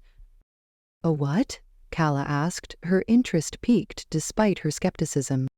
A temporary reversal ritual, Myrtle explained, as Fern emerged with a small leather-bound book. It would suspend the magical connection for a few hours. Suspend it? Calla clutched at the tether unconsciously. Is that safe? Or a stable bond like yours? Tansy waved dismissively. Absolutely. It's not about breaking the connection, just muting it, temporarily. If he seeks you out without the magical pull, Fern added with a wink, you'll know it's genuine. Hope fluttered cautiously in Calla's chest. And if he did... The three women exchanged another significant look. Then at least you'll have your answer, Myrtle said gently. Calla's walk back to the cottage was slower, her mind churning with possibilities. The temporary reversal made sense, a way to separate magical influence from true feelings. But something about it felt uncomfortably like a test Griffin hadn't agreed to take. She found Bramble waiting on the cottage steps, his moss-flecked fur glowing with unusual intensity. The moment she described her plan, he arched his back and created a small, shimmering illusion in midair, the tether breaking and then reforming with visible damage. "Oh, don't be so dramatic," she told him, though uncertainty crept into her voice. "It's just for a few hours. The flower trio said it would be safe." Bramble fixed her with a withering look, his eyes flashing a skeptical purple. Another illusion formed, this one showing Calla and Griffin as puppet figures being manipulated by floral hands.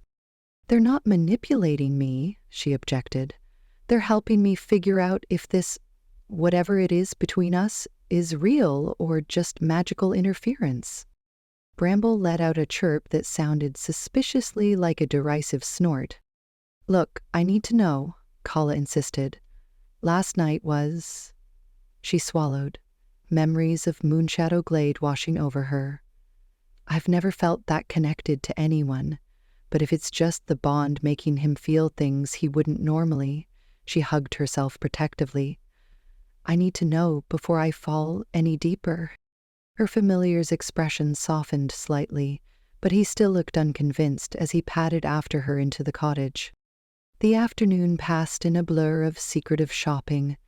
Calla visited Thistledown's apothecary, the Whispered Remedy, where she purchased moonflower petals for emotional clarity, echo crystals for magical dampening, and tether suspension powder for temporary bond muting.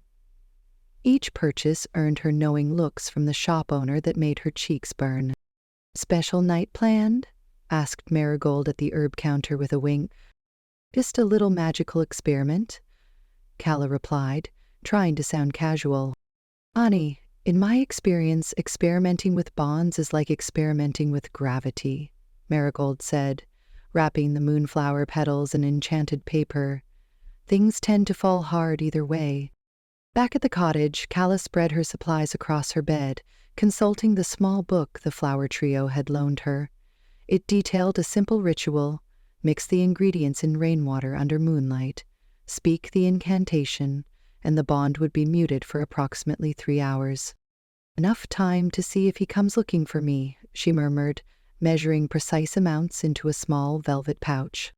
A flicker of movement caught her attention. Through the semi-transparent wall she could see Griffin had returned to his room. He sat on the edge of his bed, shoulders slumped in a way she'd never seen before. Opening his palm, he stared down at something small and glowing, an enchanted token of some kind that cast blue-green light across his features.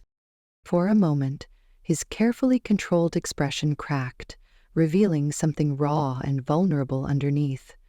The tether between them pulsed with an emotion Calla couldn't quite identify. Longing? Regret? Fear? It disappeared too quickly for her to be sure. "What are you hiding, Griffin Thorne?"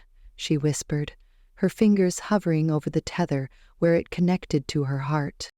Twilight deepened outside the cottage windows as Calla finalized her preparations. She tied the velvet pouch with a silver thread and tucked it into her pocket, running through the plan once more. Tomorrow, during the closing ceremonies, she would perform the ritual. For 3 hours, the magical tether would be suspended. If Griffin sought her out without its influence— "It's just a few hours," she told Bramble, who watched her with serious blue eyes from his perch on her pillow. "If what happened in the glade was real, the test will prove it. If not—" She couldn't bring herself to finish the sentence.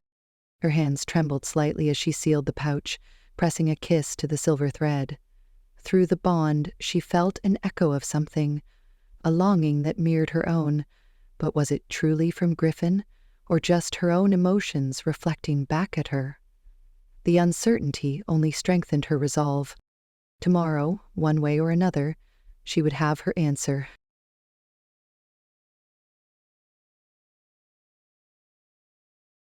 Elation? Is that what we're calling your brooding now? Winters fluttered down to perch on the back of a nearby chair, his feathers gleaming in the late afternoon light filtering through the registry's stained glass windows. Griffin shot his familiar a withering glance. "I'm not brooding. I'm researching. Researching how to apologize for acting like a complete hedge troll this morning, perhaps?" The crow cocked his head, beady eyes unnervingly perceptive. "The poor enchantress tries to make you breakfast after you spent half the night tangled up together under the stars, and you respond by mumbling something about protocol violations before practically running out the door." "I didn't run," Griffin protested weakly, though the memory made him wince. The hurt in Calla's eyes had been unmistakable, her smile faltering as he'd backed away, claiming an early patrol shift that didn't actually exist. Winters flapped his wings in dismissal. "You humans make everything so complicated. You like her, she likes you. What's the problem?" The problem was everything. The problem was how easily she'd slipped past his carefully constructed walls. The problem was the way she made him laugh, despite himself, the way his heart stuttered when she looked at him with those wide, expressive eyes. The problem was how terrifyingly simple it felt to be with her, as though chaos and order weren't opposing forces, but complementary ones. "The problem," Griffin said aloud, "is that this isn't real. It's a magical accident. Once the bond is broken—" "Oh, please," Winters interrupted, ruffling his feathers. "I've been with you for years, and I've never seen your magic respond to anyone the way it does to her. You're not this dense about evidence when you're working a case." Griffin opened his mouth to argue when a frantic fluttering caught his attention. Assistant Scroll 9 was hovering nervously at the edge of the corridor, its edges quivering in what appeared to be agitation. Griffin had encountered the particular scroll enough times to recognize its temperament. Usually smug and officious, it now seemed distinctly alarmed. "What is it?" he asked, straightening into his authoritative posture. The scroll unrolled itself with a dramatic flourish, revealing an urgent notification bordered with pulsing red light: alert, unauthorized, bond manipulation, binding room, active protocol breach. Below the warning, a magical signature pulsed with familiar energy. Alec's energy. A cold weight dropped into Griffin's stomach as he read the details. The scroll's magical watermark, displaying an unusual instability in the very tether that connected him to Calla. The bond he'd felt humming between them all day, even as he'd tried to ignore it. "What is she doing?" he demanded, though he already feared he knew. His earlier conversation with Dottie about bond-breaking possibilities flooded back, along with her stern warnings. Attempts to forcibly alter a soul bond without proper emotional alignment can result in permanent magical damage to both parties. Without another word, Griffin sprinted down the corridor, the scroll flapping frantically behind him. Winters took flight, soaring ahead with an exasperated caw. "You might have considered talking to her before she decided to take matters into her own hands," the crow called back. The registry's usually labyrinthine hallways seemed to bend around him as Griffin ran, as if the ancient building itself sensed the urgency. The tether between him and Calla pulled with unexpected strength, guiding him forward, and carrying with it a flood of emotions that weren't his own: determination tinged with desperation, fear, and beneath it all, a deep hurt that made his chest ache. He skidded around a corner, nearly colliding with a startled clerk. Ahead, the ornate doors of the binding room were illuminated with an ominous glow, pulsing in time with the erratic fluctuations he felt in their bond. "Calla!" he shouted, shoving the doors open with both hands. The scene that greeted him sent a shock of alarm through his system. Calla stood in the center of a complex ritual circle, her sunset-colored curls floating in a magical current as she read from a hovering scroll. Crystalline shards orbited around her, catching the light from enchanted candles placed at precise intervals around the circle. Behind her, the room's infamous emotion mirror had expanded to twice its normal size, reflecting not her physical form, but a swirling cloud of deep red and stormy purple emotional turmoil made visible. At the sound of the doors, her concentration faltered. The floating components of her ritual wobbled mid-air, and her head snapped up, eyes widening at the sight of him. "What are you doing?" Griffin demanded, unable to mask the betrayal in his voice. He moved toward the circle, but stopped short of crossing its boundary, recognizing the specific ritual configuration. "This is a severance test." Calla's chin lifted slightly, though her lip trembled. "I had to know." "Don't know what?" His voice sounded harsh, even to his own ears. "You decided to risk damaging a volatile, magical bond without even telling me?" The room's ambient magic crackled in response to his anger, causing the hovering crystals to chime discordantly. "You pulled away completely after the glade," she accused, her voice cracking slightly. "Like you regretted everything.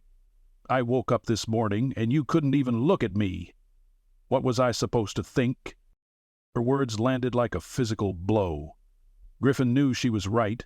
He'd retreated into cold professionalism the moment sunrise had broken through the enchanted canopy, horrified by how completely he'd abandoned his carefully maintained control. "So this was your solution?" He gestured to the magical apparatus around them. "Do you have any idea how dangerous this is? Dottie specifically warned about emotional alignment, I know." Calla cut him off, eyes flashing. "That's the whole point.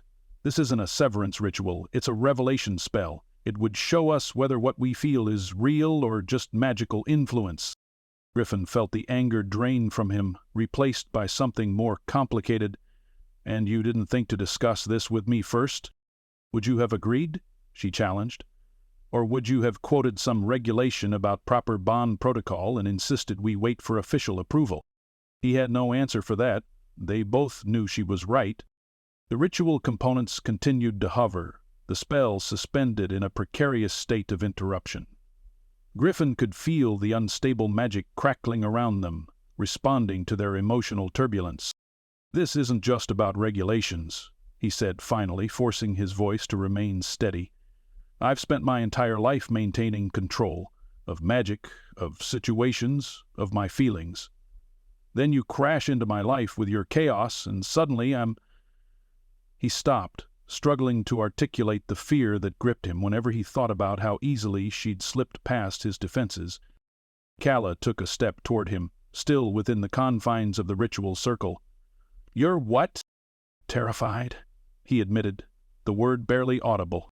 Her expression softened, the anger melting into something more vulnerable.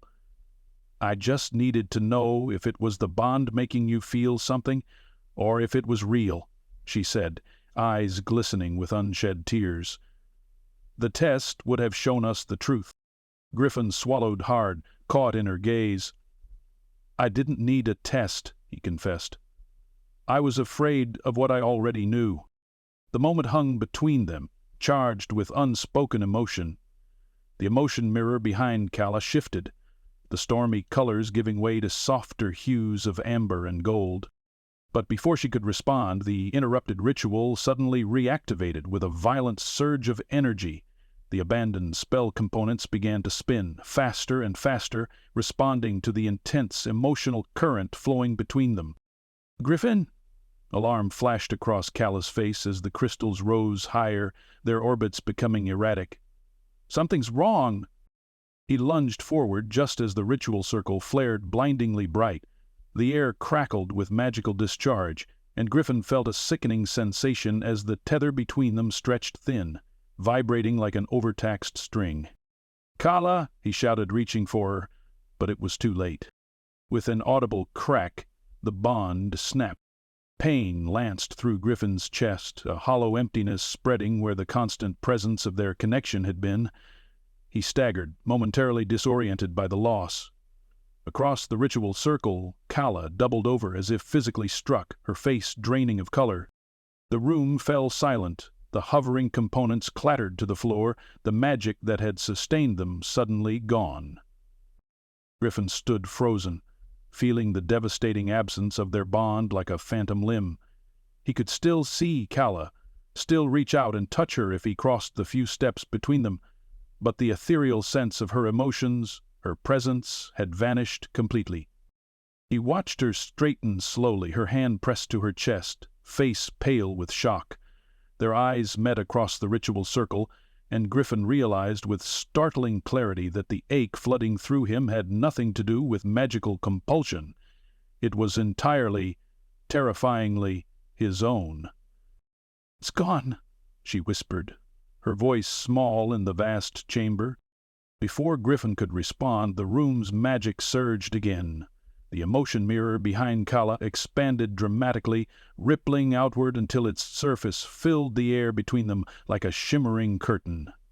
The mirror's magic, designed to reveal emotional truths, had been destabilized by their interrupted ritual. With horror, Griffin recognized what was happening as the mirror's surface began to coalesce into images. His own deeply buried wishes pulled from his heart by the malfunctioning ritual. The vision that materialized was painfully intimate. A small cottage filled with warm light, where books and magical artifacts shared space with wild flowers in colorful vases. A place where rules and chaos had found balance. At a table strewn with papers and teacups, Griffin saw himself, relaxed in a way he'd never been, laughing at something Calla had said as she gestured animatedly, her sunset curls catching the light. The vision, Griffin reached out to tuck a strand of hair behind her ear, his expression so tender it made President Griffin's chest constrict. It was domestic, ordinary, and achingly real, his secret longing laid bare for both of them to see. As the vision faded, Griffin felt a familiar warmth bloom in his chest. The tether reappeared between them, no longer the accidental blue of their initial bond, but a deep, resonant gold, pulsing with unmistakable strength. "Griffin?" Calla's voice trembled, her eyes wide as she looked from the fading vision to his face. Something inside him broke open. Griffin crossed the ritual circle in 3 long strides, no longer caring about protocols or control or any of the walls he'd built to keep himself safe. He reached for her, and she moved into his arms as if they'd done this 1,000 times before. "It was always real," he said hoarsely, his voice rough with emotion as he pulled her close. The bond between them sang with shared feelings, relief, desire, and something deeper neither was ready to name, but both could feel resonating through their connection. The doors to the binding room burst open, and Dottie Winthrop strode in, flanked by several registry officials, with expressions ranging from alarm to curiosity. "What in the name of all magical ordinances is—" Dottie began, then stopped abruptly, her gaze fixing on the golden tether now visibly connecting Griffin and Calla. Her quill, hovering beside her, actually dropped a few inches in apparent shock. Griffin barely registered their presence. He was too busy memorizing the feel of Calla in his arms, the way she fit against him as if designed for that purpose. Through their renewed bond, he could feel her heartbeat syncing with his own, her relief and happiness flowing into him like sunlight. "Well," Dottie said after a moment, her usual briskness softened by something that might have been approval. "It seems we've witnessed a spontaneous bond transmutation, exceedingly rare. Assistant Scroll 9, prepare the appropriate documentation." The scroll fluttered importantly, already unfurling to record the proceedings. Griffin met Calla's eyes, finding them bright with unshed tears and something warmer. "I'm sorry," he murmured, for her ears alone. "For pulling away, for making you doubt."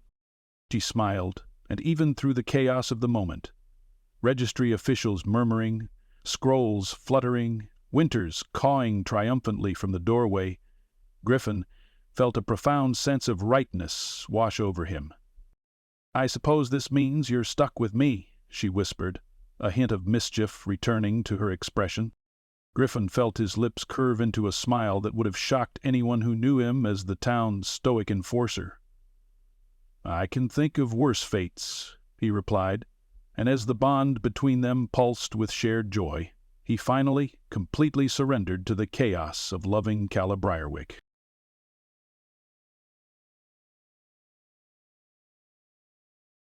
Chapter 11.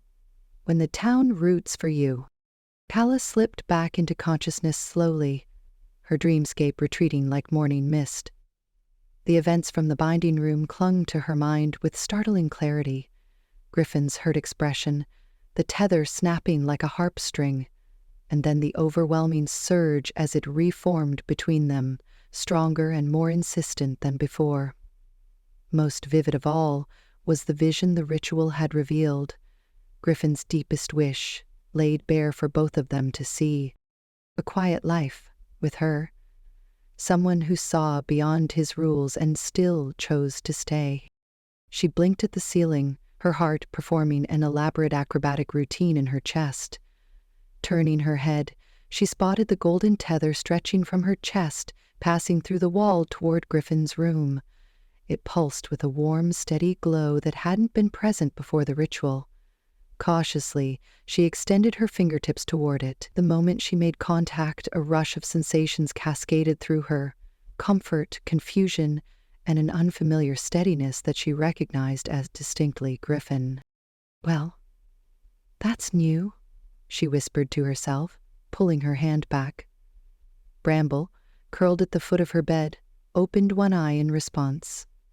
The moss-flecked cat had been uncharacteristically quiet since yesterday's magical explosion.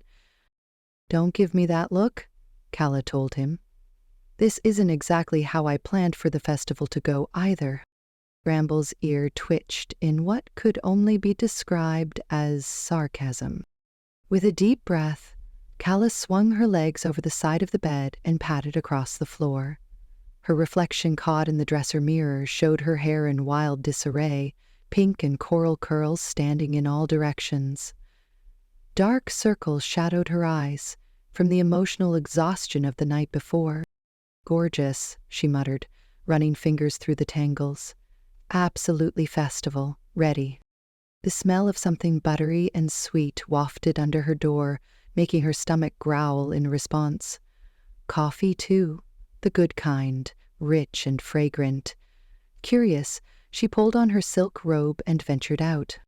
What she found in the cottage's main room stopped her in her tracks. Basil Honeycutt, owner of Honey and Hearth, had apparently made himself completely at home in their kitchen. The round-faced baker hummed cheerfully while arranging an elaborate spread across their dining table. Flaky pastries, fruit tarts, and what appeared to be at least 3 different egg dishes. "Morning sunshine," Basil called, looking up with flour dusting one sleeve. "Just in time. The cinnamon rolls need about 2 more minutes." Calla blinked. "How did you even get in here?" "Oh, Aunt Thimble lent me the spare key."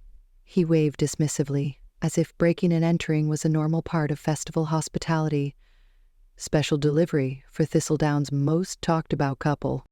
Basil lifted a silver dome with a flourish, revealing a platter of meticulously decorated cupcakes.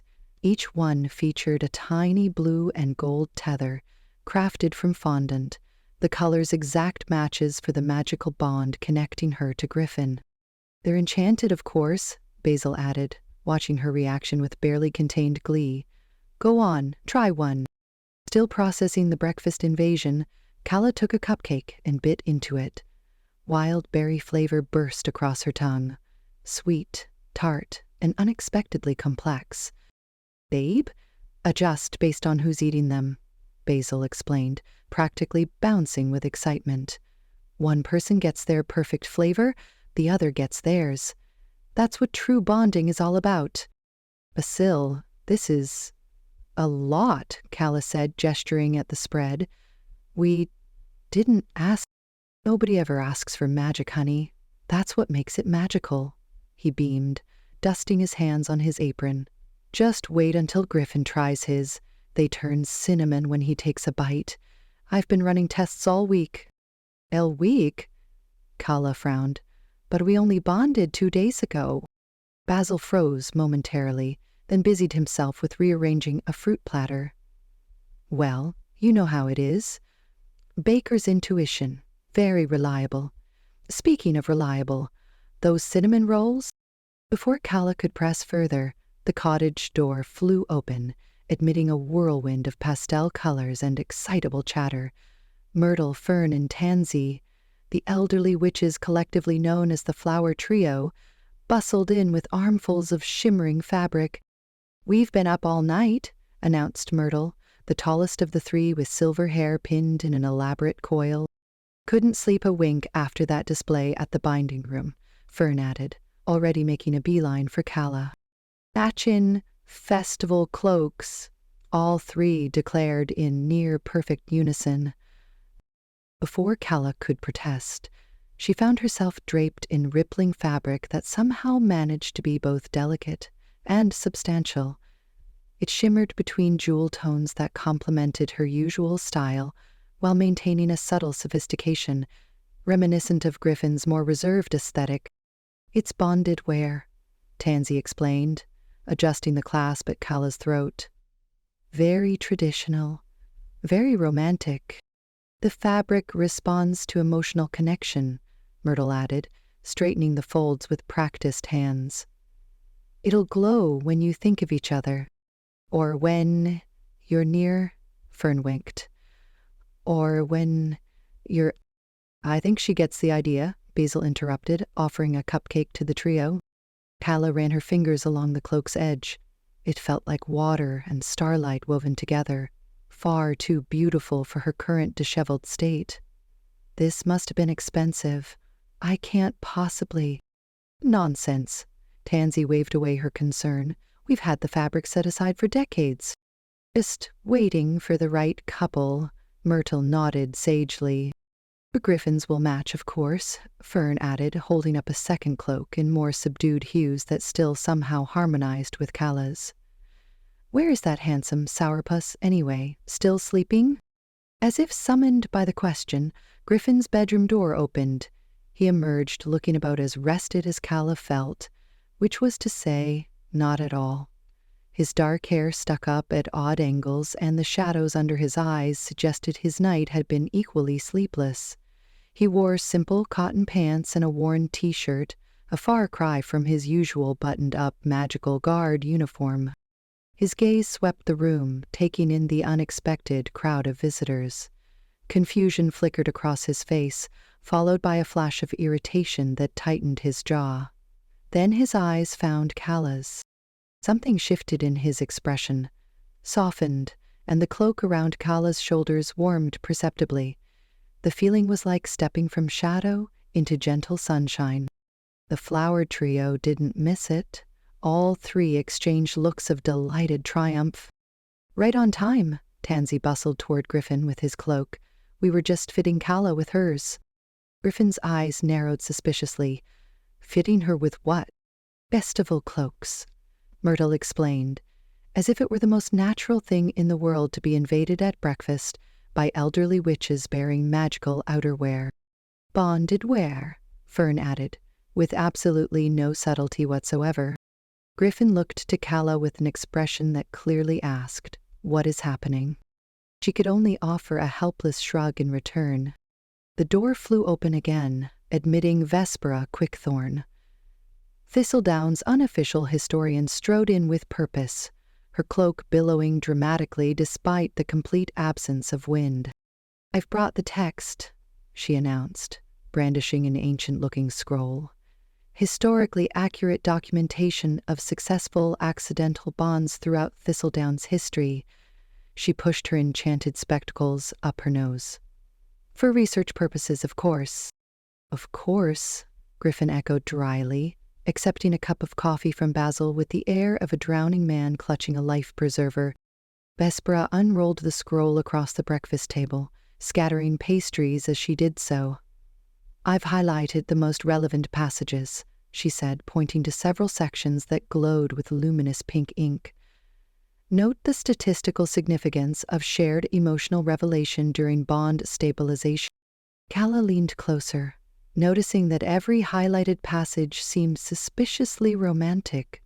One described a couple from 3 centuries ago whose accidental, familiar bond had transcended magical necessity to become the century's greatest love story. Another detailed the passionate reconciliation of a magistrate and enchantress following a similar bonding ritual. Griffin's crow, Winters, swooped in through an open window and landed on his shoulder, immediately peering at the scroll. The bird's sharp eyes scanned the text, and Griffin suddenly winced. "Keep your opinions to yourself," he muttered to the crow. "What did he say?" Calla couldn't help asking. Griffin's cheeks flushed. "Nothing worth repeating." Winters made a sound suspiciously like a snicker. By midday, the cottage had seen a parade of well-wishers, gift-bearers, and the unabashedly curious. Calla's head spun from the constant attention. When a group of apprentice enchanters arrived, bearing enchanted wind chimes designed to harmonize with bonded energies, she seized her moment of escape. "I need some air," she murmured to no one in particular, slipping out to the cottage porch. The festival continued in the distance, colorful tents and magical displays dotting the town square. Music and laughter drifted on the breeze, a reminder that, for everyone else, this was simply the penultimate day of celebration. For her and Griffin, it represented something far more complicated. "Needing a moment of peace, dear." Calla nearly jumped out of her skin. Aunt Thimble had appeared beside her, seemingly from thin air, her matchmaking ledger clutched to her chest. "How do you do that?" Calla pressed a hand to her racing heart. "Years of practice," Thimble replied cheerfully, settling onto the porch swing. "And a minor vanishing charm, very useful for catching people in romantic moments." "This isn't a romantic moment," Calla pointed out. "This is me hiding from the circus that's taken over our cottage." "Semantics," Thimble waved dismissively. "I've always known you two would be perfect together, you know." She opened her ledger, flipping through pages covered in elaborate notes and diagrams. "Started planning your ceremony after your first argument in the town square." "Or first, that was months ago." "Yes, well," Thimble's eyes twinkled mischievously. "I've been in this business a long time. I know sparks when I see them." She turned the ledger toward Calla, revealing elaborate sketches of what appeared to be a bonding ceremony, complete with magical floral arrangements, tether entwined archways, and what appeared to be a familiar dance circle. "These are detailed," Calla managed, unsure whether to be impressed or alarmed. "Just hypothetical, of course," Thimble said, though her tone suggested nothing hypothetical about it. "But wouldn't the twilight illuminations be lovely with your coloring? And Griffin would look so handsome in formal robes." The image that flashed through Calla's mind, Griffin in midnight blue ceremonial robes, looking at her with that rare, unguarded expression, sent an unexpected pang through her chest. "But what if he doesn't actually want this?" she asked quietly, voicing her deepest fear aloud. "The vision showed what he desires, but Griffin loves his rules, his structure. She gestured at herself, at the chaos of color and magic that seemed to follow her everywhere. Everything he spent his life containing. Aunt Thimble's expression softened with rare seriousness. She closed her ledger and placed a wrinkled hand over Calla's. "Sometimes, dear, what we fight against is exactly what we need," she said. "Griffin has built walls to protect himself and others from magical chaos, but walls that never open become prisons. And I'm supposed to be what? His magical rehabilitation program?" "No," Thimble shook her head. "You're the one brave enough to show him that control and joy aren't opposites." She squeezed Calla's hand gently. "That's why the bond chose you both." When Calla returned inside, the cottage had mercifully emptied of visitors. Only Griffin remained, attempting to organize the mountain of gifts and well-wishes that had accumulated throughout the morning. His methodical sorting, enchanted items to the left, edibles to the right, questionable magical tokens in a containment bowl, was so perfectly him that it made her smile. He looked up at her entrance, and their eyes met across the room. The golden tether between them pulsed visibly, broadcasting emotions like a magical telegraph, confusion, warmth, and lingering uncertainty from them both. Through their connection, she detected something else from Griffin, genuine care tangled with a deep-rooted fear of surrendering control. Neither spoke, neither needed to. A black blur suddenly materialized between them as Bramble leapt onto the table, landing with deliberate precision atop Griffin's neatly arranged piles. The cat's moss-flecked fur shimmered as he created a small illusion in the air, a miniature version of the festival's closing ceremony, scheduled for tonight. Then the tether between Calla and Griffin, followed by a glowing question mark. The message couldn't have been clearer if he'd spoken aloud. They needed to decide what happened when the festival ended. Would they keep the bond or dissolve it?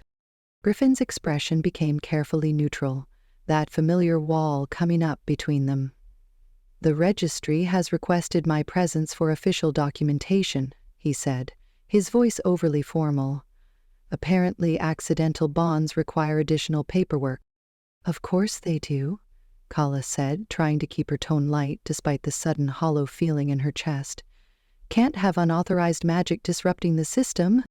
Something like regret flickered across his face, but he merely nodded. "I shouldn't be long."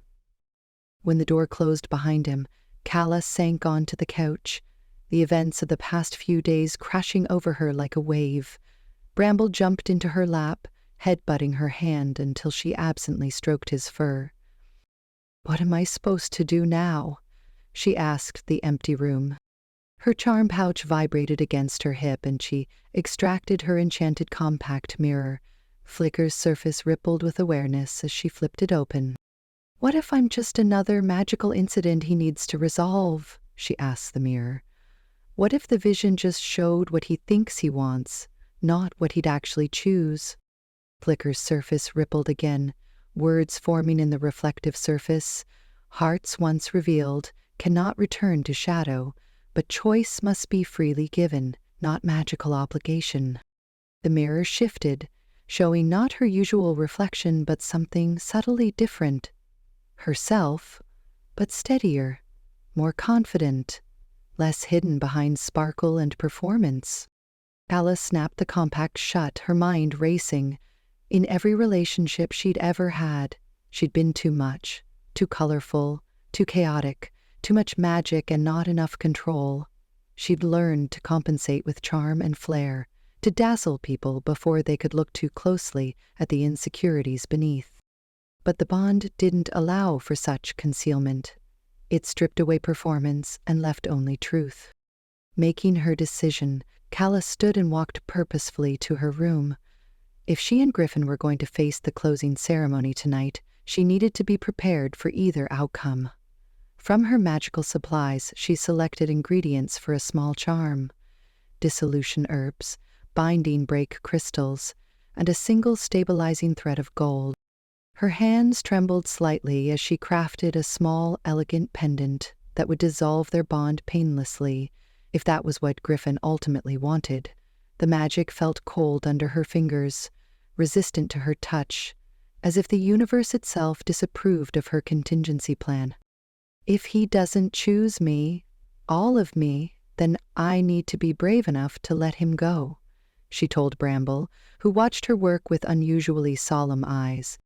The cat's moss-green gaze held hers for a long moment before he chirped softly. Not his usual sarcastic noise, but something gentler, more supportive. The hours slipped away as Calla prepared for the closing ceremony. She bathed in water infused with clarity herbs, dried her hair with a simple spell instead of her usual elaborate styling charms. When it came time to dress, she bypassed her flashier festival outfits in favor of something simpler, still colorful and distinctly her, but without the excessive enchantments and magical accessories she typically hid behind. As twilight approached, Calla stood before the cottage mirror, the golden tether pulsing steadily as she sensed Griffin returning. The dissolution charm waited in the pocket of her festival cloak, a weight against her hip. "Tonight," she whispered to her reflection, "we find out if accidental magic can become a chosen reality." Bramble wrapped around her ankles with a supportive chirp, his tiny glowing mushrooms illuminating in the dimming light. For the first time since the bond formed, Calla felt ready to face whatever came, even if it meant walking away alone.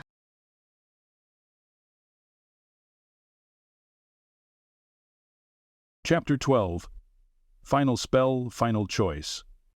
Griffin stood at the edge of the town square, watching hundreds of enchanted lanterns rise into the twilight sky. Each one carried a different color. wishes and dreams from festival-goers taking flight for the familiar festival's closing ceremony. The golden tether connecting him to Calla pulsed steadily against his chest, warm and alive in a way that made his regulation uniform feel suddenly too tight. Winters perched on his shoulder, unusually silent, no sarcastic telepathic comments, no judgmental head tilts, just watchful presence, as if the crow understood exactly how much hung in the balance tonight. "You could say something helpful," Griffin muttered. "And miss watching you squirm? Not a chance, Featherhead." Griffin sighed. At least some things remained consistent. Through the gathering crowd, he spotted Calla approaching the ceremonial circle where Aunt Thimble waited with the official registry book. Griffin's breath caught. Unlike her usual dramatic flair with color, shifting dresses, and glittering enchantments, Calla looked softer tonight, more contained. She wore a simple gown the color of moonlight, her sunset hair tamed into a loose braid with only a few rebellious curls escaping around her face. The sight of her caused an ache in his chest that had nothing to do with magic and everything to do with the realization that he might lose her. "You could just tell her, you know," Winters projected into his mind, "instead of standing here like a petrified woodland sprite." "It's not that simple," Griffin whispered. "It actually is." As Calla reached the circle's edge, Griffin felt a subtle change in their bond, a tentative withdrawal, as if she were already preparing for separation. Through their connection he sensed her resolve mixed with profound sadness. The emotional echo hit him with unexpected force, making the carefully prepared speech he'd rehearsed all afternoon catch in his throat. Ledger, perched nearby on Cyrus Vale's shoulder, caught Griffin's eye and gave what could only be described as a judgmental hoot. Even the registry's familiars were invested in this spectacle. Aunt Thimble stepped into the center of the ceremonial circle, her flower-enchanted robe swirling with anticipation. She raised her wand/knitting needle, and the crowd fell silent. "Beloved citizens of Thistledown Hollow," her voice carried across the square, amplified by subtle magic, "we gather at the close of another magnificent familiar festival to honor the bonds forged during our celebration, both intentional and unexpected." Her gaze flickered meaningfully toward Griffin and Calla, and a ripple of knowing laughter passed through the crowd. Griffin's hand moved instinctively to the spot where the tether connected to his chest. He'd spent days trying to convince himself it would be a relief when this was over. No more emotional echoes, no more magical surges when they touched, no more of her relentless chaos disturbing his carefully ordered existence. So why did the thought of losing their connection make him feel like he was about to lose something vital? Hubs formed during the festival may now be confirmed or dissolved according to the participants' wishes, Aunt Thimble continued, waving her wand in an elaborate pattern that sent sparkling runes dancing around the circle's perimeter. Magic freely given may be freely revoked or freely embraced for a lifetime. Griffin watched Calla's face as she stepped forward. The lantern light caught the angles of her features, softening them. She reached into her cloak and withdrew something that glinted silver in the twilight, what he recognized immediately as a dissolution charm. Regulation Catalog Number TR 722, standard issue for temporary magical binding. Everything within him went still. "Will the accidentally bonded pair please step forward?" Aunt Thimble's voice dripped with barely contained excitement, despite her attempt at ceremonial solemnity. Calla moved forward, and Griffin felt the tug of the tether urging him to follow. Aunt Thimble's eyes gleamed with matchmaking fervor as she gestured for Griffin to join them. "Move your feet or I'll peck you," Winters projected, shifting his weight on Griffin's shoulder. In that moment of hesitation, Griffin saw his life laid out in two possible futures. One where he returned to his orderly existence, magic controlled and emotions carefully regulated, and another where he embraced the beautiful chaos Calla represented. The first path was familiar, safe, and utterly empty. The second terrified him, with its unpredictability. For the first time in years, the choice felt simple. Winters took flight with an approving caw as Griffin moved forward, cutting through the crowd with determined steps. He felt every eye in Thistledown turn toward him as he approached the ceremonial circle, whispers following in his wake. Never seen Thorne move that fast unless chasing a rogue familiar. Bet 5 enchanted buttons they'll make it permanent. Flower trio's already planning the bonding celebration. For once, Griffin didn't care about protocol or public perception. He tuned out everything except the sight of Calla's face, the dissolution charm hovering mid-air between her fingers, and the golden tether pulsing between them. "Wait," he called, his voice carrying across the suddenly hushed square. Calla looked up, the charm momentarily forgotten. The hope and fear warring in her expression nearly undid him, her emotions flowing through their connection with such raw honesty that it took his breath away. "I don't want to break it," he continued, stopping at the circle's edge, heart pounding against his ribs so hard he wondered if the entire square could hear it. Misty Glade stepped forward from the crowd. "This is hardly the appropriate venue for personal discussion," she said smoothly. "Perhaps we should proceed with the official dissolution and you can speak privately." "No," Griffin said firmly, surprising himself with the strength in his voice. Misty's perfectly shaped eyebrows shot up as he added, "This started publicly. It seems fitting it should end, or continue, the same way." The crowd's collective intake of breath was audible. Griffin Thorne, Mr. Protocol himself, breaking ceremony.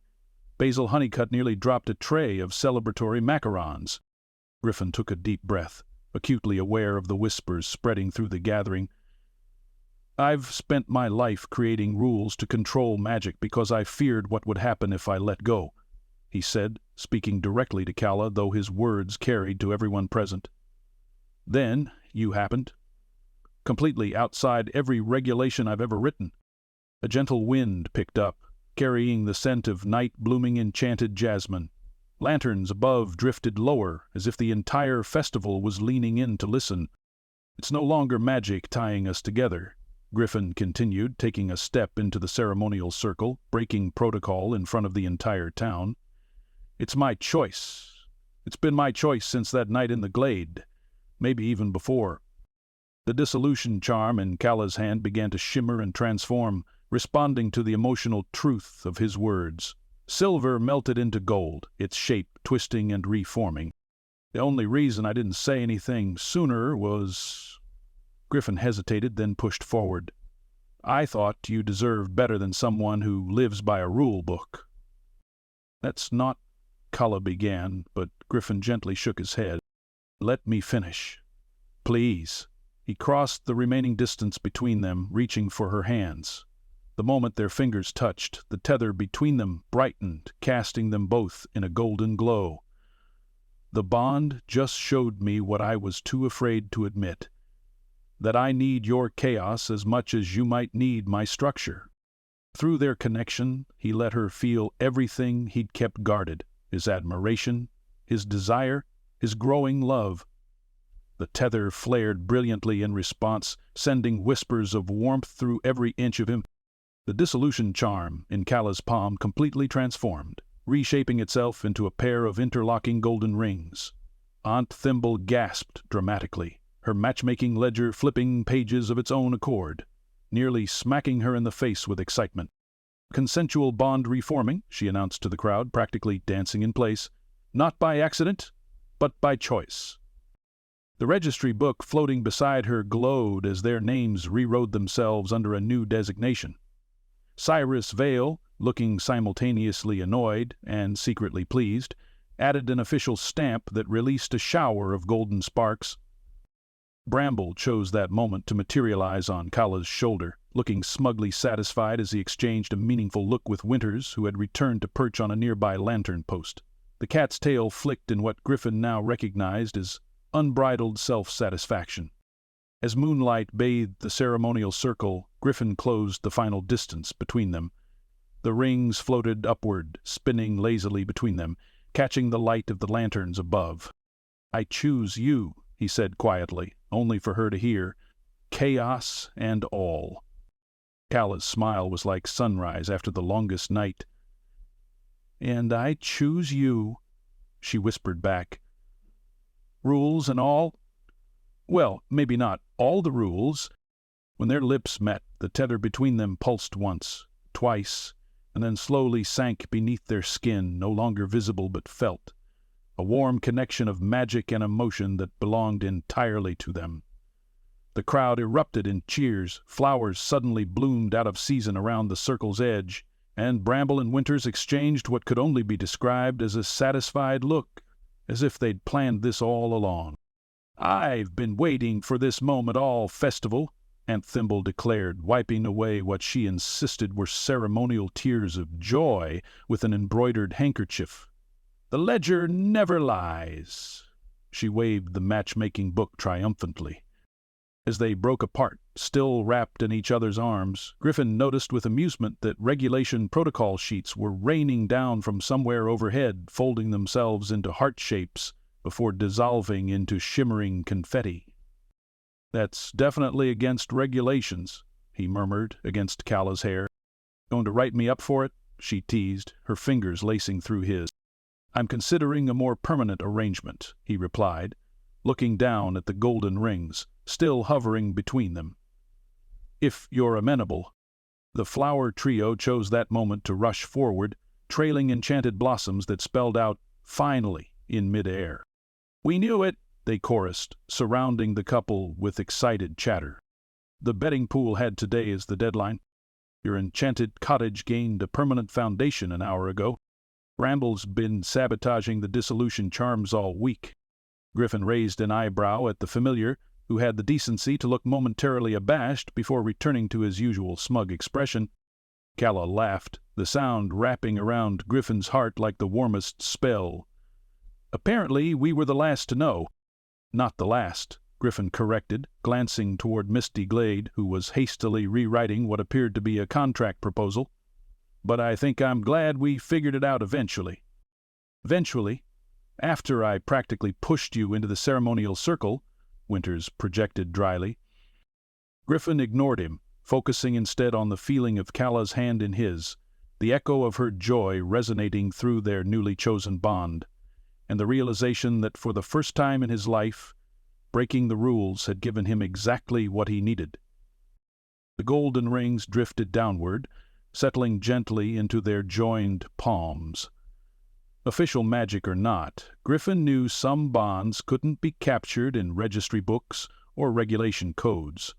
Some bonds you just had to choose, day after day, chaos and all.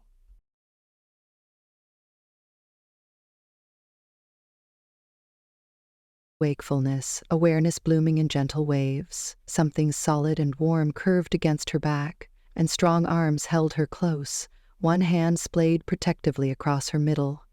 Griffin's steady breathing tickled her neck, his heartbeat a comforting rhythm against her spine. She blinked in the golden morning light streaming through unfamiliar curtains that somehow blended her preferred sparkly sheers with Griffin's practical blackout fabric. The resulting material caught the sunlight in a pattern that cast enchanted constellations across the walls. "Wait, walls, wall, the wall." Calla shifted slightly, careful not to wake Griffin as she took in their surroundings. The dividing wall that had separated their bedrooms had completely vanished overnight. In its place was one harmonious space, her colorful throw pillows arranged on his sensible reading chair, his meticulous bookshelf now housing her collection of enchanted trinkets. Between leather-bound volumes, the cottage had merged their living spaces into something that shouldn't have worked, but somehow felt perfectly right. Griffin stirred behind her, his arm tightening reflexively before he murmured against her hair, "The wall's gone." "Whew," Calla agreed, turning to face him. His hair was adorably mussed, his usually sharp eyes soft with sleep. "Looks like the cottage approves of our life choices." His lips quirked into a small smile. "Practical and efficient, I approve." Calla rolled her eyes, but couldn't stop her own smile. She pressed a hand to her chest, where just yesterday the golden tether that bound them had been visible when they sealed their choice with a kiss. Though no longer visible, she felt it there, a warm, steady presence beneath her skin, connecting her to the surprisingly tender man, watching her with newfound openness. "Do you feel it?" she whispered. Griffin nodded, covering her hand with his own. "It's settled, like it was always meant to be there." A loud, pointed chirp interrupted the moment. Bramble sat at the foot of the bed, tail twitching with judgment as he stared at them. "Good morning to you too, disaster gremlin," Calla said, sitting up. Bramble's eyes flashed purple with deep amusement before he turned and sauntered toward the kitchen, clearly expecting to be followed. "I think that means it's breakfast time," Griffin translated, throwing back the covers. "He's so demanding," Calla sighed, but fondness colored her tone. "At least he's speaking to me again." By the time Calla emerged from the bathroom, Griffin had managed to prepare a respectable breakfast. Toast with enchanted jam that changed flavors with each bite, eggs that steamed with tiny spell symbols, and a pot of tea that poured itself when approached. Bramble sat on the counter, dramatically reenacting their ceremonial kiss from the night before. He perched on his hind legs, pressing his paws together and making exaggerated swooning motions before falling backward in a theatrical display. To Calla's delight, Griffin actually laughed, a full, rich sound she was still getting used to hearing. "It wasn't that dramatic," he protested, though his eyes sparkled. "Oh, it absolutely was," Calla countered, accepting the tea he handed her. "I think old Dottie Winthrop nearly had a stroke when you interrupted the dissolution ceremony." Her quill certainly didn't know what to do with itself. Ella grinned. "Speaking of which, we probably need to visit the registry bureau today to update our status." Griffin nodded, suddenly looking slightly nervous. "Do you want to go after breakfast?" "Might as well get it over with before Dottie sends a citation scroll to hunt us down," Calla agreed. She glanced at her usual wardrobe of color-shifting dresses and glittering accessories, considering for a moment before selecting something different. A simple blue dress with just enough sparkle to feel like herself, but not so much that it felt like armor. She no longer needed to hide behind excessive flair. Not with Griffin.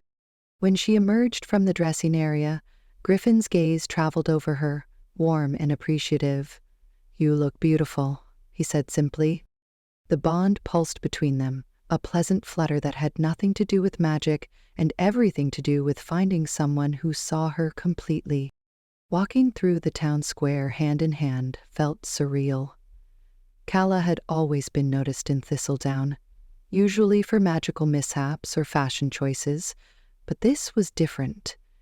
Knowing smiles, excited waves, and the occasional congratulatory magical spark greeted them at every turn.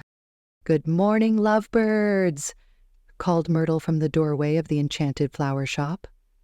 Fern and Tansy flanked her, all three witches beaming and waving enchanted watering cans that sprayed heart-shaped mist. "Many blessings on your union," Fern added. "We knew it all along," Tansy declared, though Calla was fairly certain none of them had predicted this particular outcome. Griffin squeezed her hand, a silent acknowledgement of the attention. To her surprise, he didn't seem bothered by it. His usual scowl nowhere to be found. They'd barely made it halfway across the square when Basil Honeycutt burst from the door of Honey and Hearth, nearly tripping over his apron in his haste to reach them. "You're up, you're out, you're together," he exclaimed, powdered sugar dusting his sleeve as he thrust a pastel box toward them. "I was hoping to catch you. Special bonding cupcakes, my own creation." Calla accepted the box with a smile. "Thank you, Basil." "They glow when held together," he explained breathlessly, "and they taste like your favorite moments. Together, because you're—" He gestured between them, wiggling his fingers meaningfully. "You know, together." Griffin cleared his throat. "That's thoughtful." "It's perfect," Calla translated, beaming at the flustered baker. As they continued toward the registry bureau, Calla noticed Griffin's shoulders relaxing further with each positive interaction. "You're handling this admirably well," she noted. "I'm finding that public attention, isn't quite as irritating when it's positive," he admitted, "though I reserve the right to issue citations if anyone enchants our doorstep with singing roses." Calla laughed. "That sounds suspiciously specific." "The flower trio has a history," was all he would say. They were approaching the registry bureau when Calla spotted movement through the front window. Inside, Dottie Winthrop was frantically chasing what appeared to be her sentient quill, which was zooming around the room at alarming speed. Pages flew in its wake, and Dottie's usually immaculate bun was coming undone as she leapt over a desk in pursuit. "I think we might be causing a bureaucratic incident," Colum whispered to Griffin, a mix of mischief and delight bubbling up inside her. Griffin sighed. "Why am I not surprised?" The moment they pushed open the heavy doors, they were greeted by the sight of Dottie attempting to swat the quill with a rule book while balancing precariously on a filing cabinet. Assistant Scroll 9 was unfurled nearby, flapping in what looked like agitation. "Get back here, you insubordinate writing implement," Dottie commanded, her voice tight with frustration. The quill, which Calla recognized as S42, the notorious citation issuer, paused midair, as if sensing their entrance. It quivered dramatically, spinning to point directly at them. "There they are," Dottie exclaimed, climbing down with as much dignity as possible. "Do you have any idea what you two have done? This quill has been writing romantic violation citations since dawn. We're on page 14. Calla bit her lip to keep from laughing as the quill zoomed over to hover between her and Griffin, examining their clasped hands and the subtle glow of their settled bond. The quill trembled, emitting a high-pitched whine, and then, to everyone's shock, exploded into a shower of rainbow confetti. The colorful paper fragments rained down over Dottie's immaculate desk and settled in her hair like festive dandruff. Her expression of horrified indignation was possibly the funniest thing Calla had ever seen. "That's never happened before," Dottie said stiffly, straightening her monochrome suit jacket, despite the confetti clinging to it. Griffin cleared his throat. "We've come to update our registry status." Dottie recovered quickly, brushing confetti from her shoulders. "Yes, I suppose we'll need to do that," she agreed, glancing at the emotion mirror behind her desk, which briefly flashed pink before returning to its neutral state. A soft whooshing sound came from overhead, and a new quill floated down from the ceiling. This one was sleeker than its predecessor, sporting a tiny golden ribbon around its shaft. It hovered expectantly over the desk. "This is S43, Dottie introduced, hopefully more composed than its predecessor." As Griffin began the formal process of explaining their consensual bonding, Bramble sauntered into the bureau with his tail held high. Behind him, looking thoroughly exasperated, was Winters, Griffin's crow familiar. The two animals positioned themselves on either side of the massive registry ledger, exchanging looks that suggested a long-running bet had finally been settled. "We met here this morning," Calla whispered. "Winters follows me in shadow form during official business," Griffin explained. "As for Bramble, Calla finished whatever he wants," Calla finished resignedly. Dottie cleared her throat. "If I may proceed." At their nods, she gestured to the ledger, which opened of its own accord. "Your status page, please." The book flipped through pages rapidly until it settled on an entry labeled Briarwick Thorne Bonding Incident. Calla leaned forward, noticing that the status had already updated itself from accidental tether to consensual magical union in flowing golden script. "That's efficient," Griffin noted. "The registry ledger has always been more perceptive than our staff," Dottie said, with a pointed look at Assistant Scroll 9, which curled slightly in embarrassment. S43 began filling out forms with impressive speed, creating perfectly calligraphed text with little flourishes on the capital letters.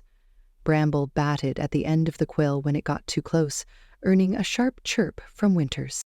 Now, as for the official statement of intent, Dottie continued, the Bureau requires verbal confirmation from both parties that this bond was formed with mutual consent despite its unconventional beginning.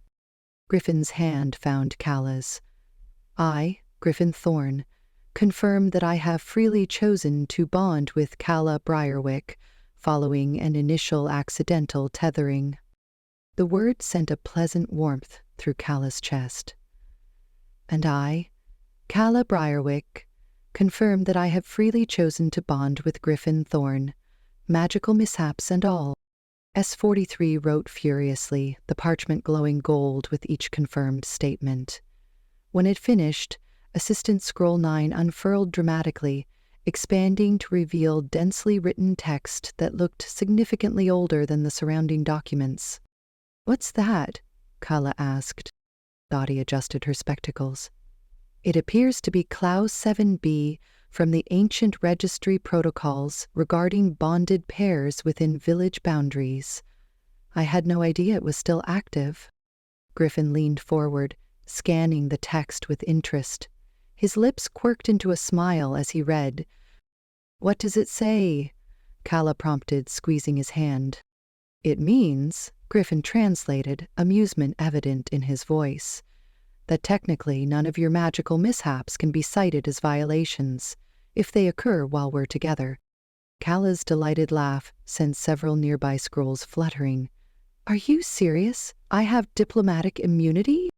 "Magical dispensation," Dottie corrected primly, "and only when acting in tandem with your bonded partner." "This is the best day ever," Calla declared, beaming at Griffin. "Your job just got a lot more complicated."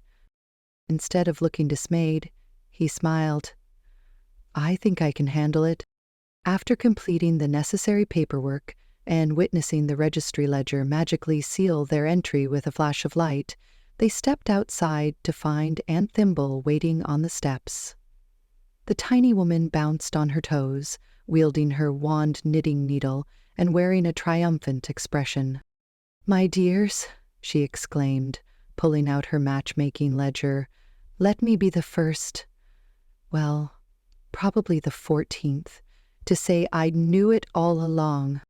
She flipped the book open to reveal a page where their names appeared, surrounded by what looked suspiciously like hearts and tiny animated fireworks. The date at the top of the page was from months ago, well before Calla had even arrived in Thistledown. Griffin raised an eyebrow. "That was before we met." "A true matchmaker sees possibilities before they materialize," Thimble declared, tapping the page with her wand. The hearts pulsed brighter. "I knew the moment you started arguing during the opening ceremony that you two were perfect for each other. You fainted when the spell hit us," Calla pointed out. "A delight," Thimble insisted. "It was all according to plan." "Your plan included an accidental soul bond?" Griffin asked skeptically. Thimble waved away the question and hugged them both, her tiny frame barely reaching Calla's shoulders. "The how doesn't matter, my dears, only the who, and you two are a who that was meant to be." Despite the questionable timeline of Aunt Thimble's matchmaking claims, Calla found herself touched by the old woman's enthusiasm. This was what she'd wanted after all. Not just love, but belonging, community. As evening approached, they returned to the town square, where the festival's final celebration was beginning. Floating lanterns were being distributed, their pale paper shells glowing softly in the twilight. Each one would carry wishes from the townspeople, rising into the night sky in a final magical farewell to the familiar festival. "It's beautiful," Calla murmured. "Every year," Griffin agreed, his arm around her waist, "though I'm usually patrolling for loose sparks instead of participating." "Officer off duty tonight?" Calla teased. "Something like that." Vespera Quickthorne approached them, her enchanted spectacles glowing softly as she carried 2 special lanterns. These ones were larger than the others, with delicate gold filigree around the edges. "For the happy couple," she announced, handing one to each of them. For historical documentation purposes, she added quickly, though her smile suggested a softer motive. Thanks, Vess, Calla said warmly.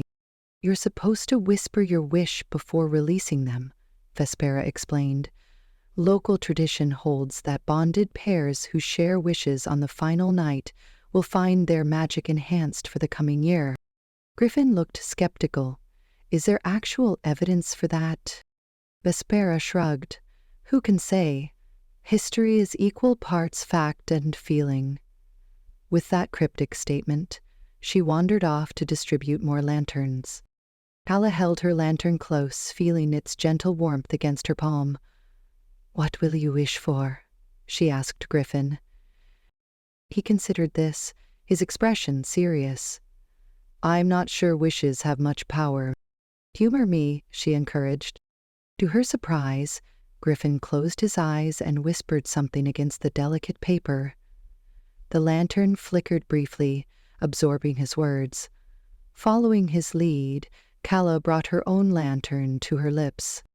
I wish for balance, she whispered, for chaos and order to find harmony, for us to build something beautiful together. When they released the lanterns, they rose in perfect unison, twining around each other as they climbed toward the stars. The square transformed as darkness fell, enchanted stones and the cobblestones lighting up in patterns that created a dance floor. Magical music began to play, not from any visible instruments, but from the air itself, notes shimmering visibly in blues and golds. All around them, couples moved onto the floor, drawn by the music's gentle pull. Griffin hesitated at the edge, his natural reserve returning as the crowd grew. We don't have to, Calla assured him, though a small part of her longed to join the joyful celebration. Griffin seemed to sense this through their bond. After a moment's consideration, he took her hand and gently pulled her forward. We don't have to follow anyone else's steps, he said softly. To her surprise, he took the lead, guiding her into a dance that wasn't completely structured but not totally free either. It was something new, something they created together, with his steadiness and her flair finding a shared rhythm. Around them, other couples seemed to follow their example, the entire square pulsing with synchronized magic.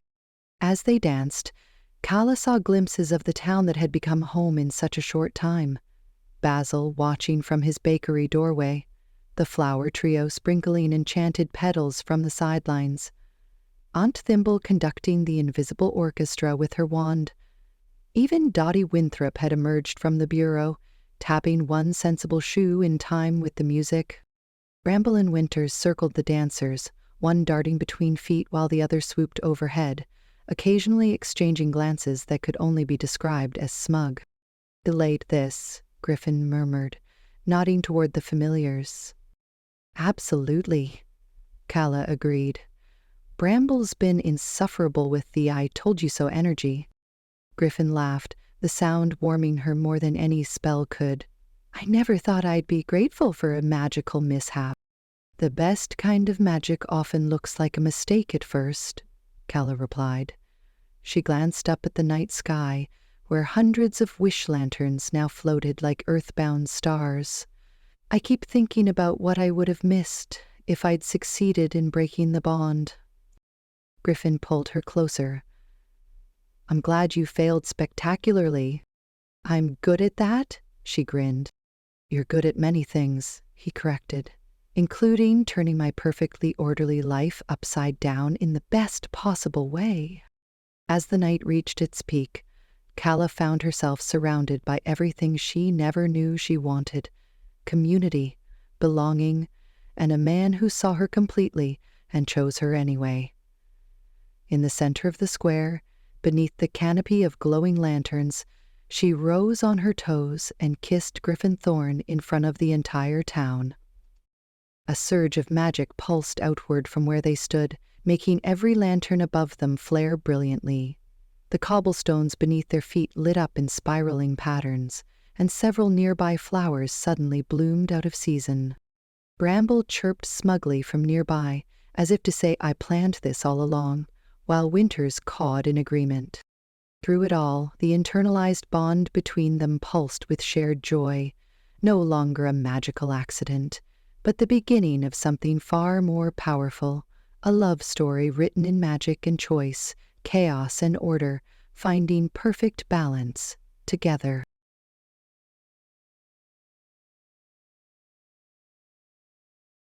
Street glitches and romantic red flags. Calla slipped her hand into Griffin's as they approached the familiar registry bureau, their fingers interlacing with an ease she still marveled at. Just a week ago, this building had loomed over her like a fortress of bureaucratic doom. Today, the ivy-covered brick structure seemed almost charming, its formally imposing facade softened by morning light. Even the enchanted door, which had previously swung open with a judgmental creak, now glided smoothly to admit them, its stained glass panels shifting from stern amber to a welcoming rose gold. Is it just me, or is this place less? Calla searched for the right word. Hostile? Griffin offered. I was going to say stuffy, but hostile works too.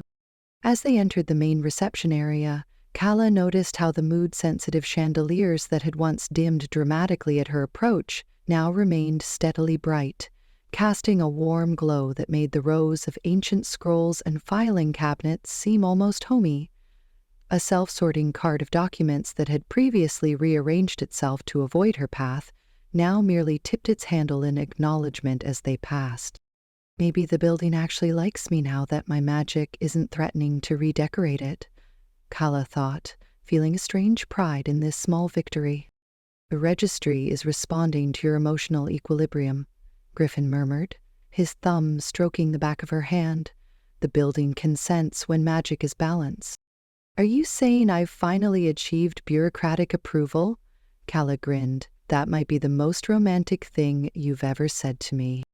Griffin's expression remained serious, but Calla could feel his amusement through their bond, a warm, golden sensation that had become as familiar as her own heartbeat.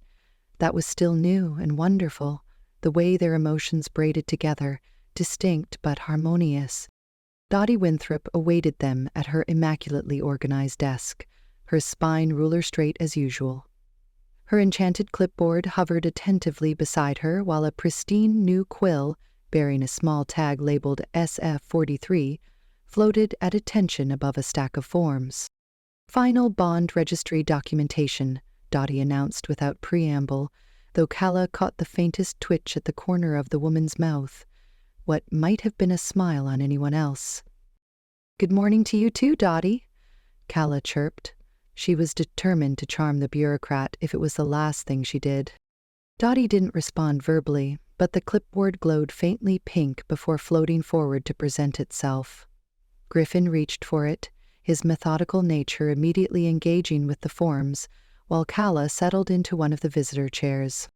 Bramble sauntered in behind them, taking his time to inspect every corner of the office before deliberately climbing onto Dottie's desk and spreading himself across what appeared to be an important scroll. His moss-flecked fur shed tiny glowing spores onto the parchment as he made a show of getting comfortable. Mr. Briarwick, Dottie addressed the cat with far more respect than she'd ever shown Calla. I would appreciate it if you'd relocate to a less critical document. Bramble yawned in response, his ivy whiskers twitching with deliberate insolence. His eyes flashed blue, maximum smugness. A series of dignified wing beats announced winter's arrival as the crow settled atop a nearby filing cabinet, his watchful eyes taking in the scene. He looked resigned but not unhappy, occasionally preening his feathers with a fastidiousness that reminded Calla so much of Griffin. Calla pulled a travel teacup from her ever-present charm pouch. The cup had been a gift from Griffin the day after the festival, enchanted to keep tea at the perfect temperature and engraved with tiny regularity runes that were surrounded by her own chaos sigils. The perfect blend of their personalities. As Griffin examined each line of the registry forms with typical thoroughness, Calla sipped her lavender honey blend and let her attention wander. When she momentarily forgot she was holding the cup, it began to float gently beside her head, until she absently plucked it from the air. "Still working on the focus charms, I see," Dottie observed, not unkindly. "Some chaos just adds flavor to life," Calla responded. "Griffin's learning to appreciate that." From the filing cabinet, Winters made a noise that sounded suspiciously like a snort. "I heard that," Griffin muttered without looking up from the forms. The quill, S43, suddenly straightened to attention and zoomed over to hover expectantly above Griffin's hand. The registry ledger on Dottie's desk opened with a ceremonial whump, its pages flipping to a specific section. "We're ready to proceed with the formalization," Dottie announced. "Please place your bonded hands over the ledger." Calla's palm found Griffin's again, and together they extended their hands over the massive book. S43 began to write of its own accord, inscribing their names with elaborate, almost jubilant flourishes that made Calla smile. The quill seemed determined to avoid its predecessor's explosive fate. As the magical ink traced their connection onto the page, Calla felt the bond between them, now internalized and chosen rather than externally imposed, warm pleasantly inside her chest. It felt like sunlight spreading through her veins, a sweet affirmation of what they'd built together. Behind Dottie, the office's emotion mirror flickered to life, its surface rippling with images.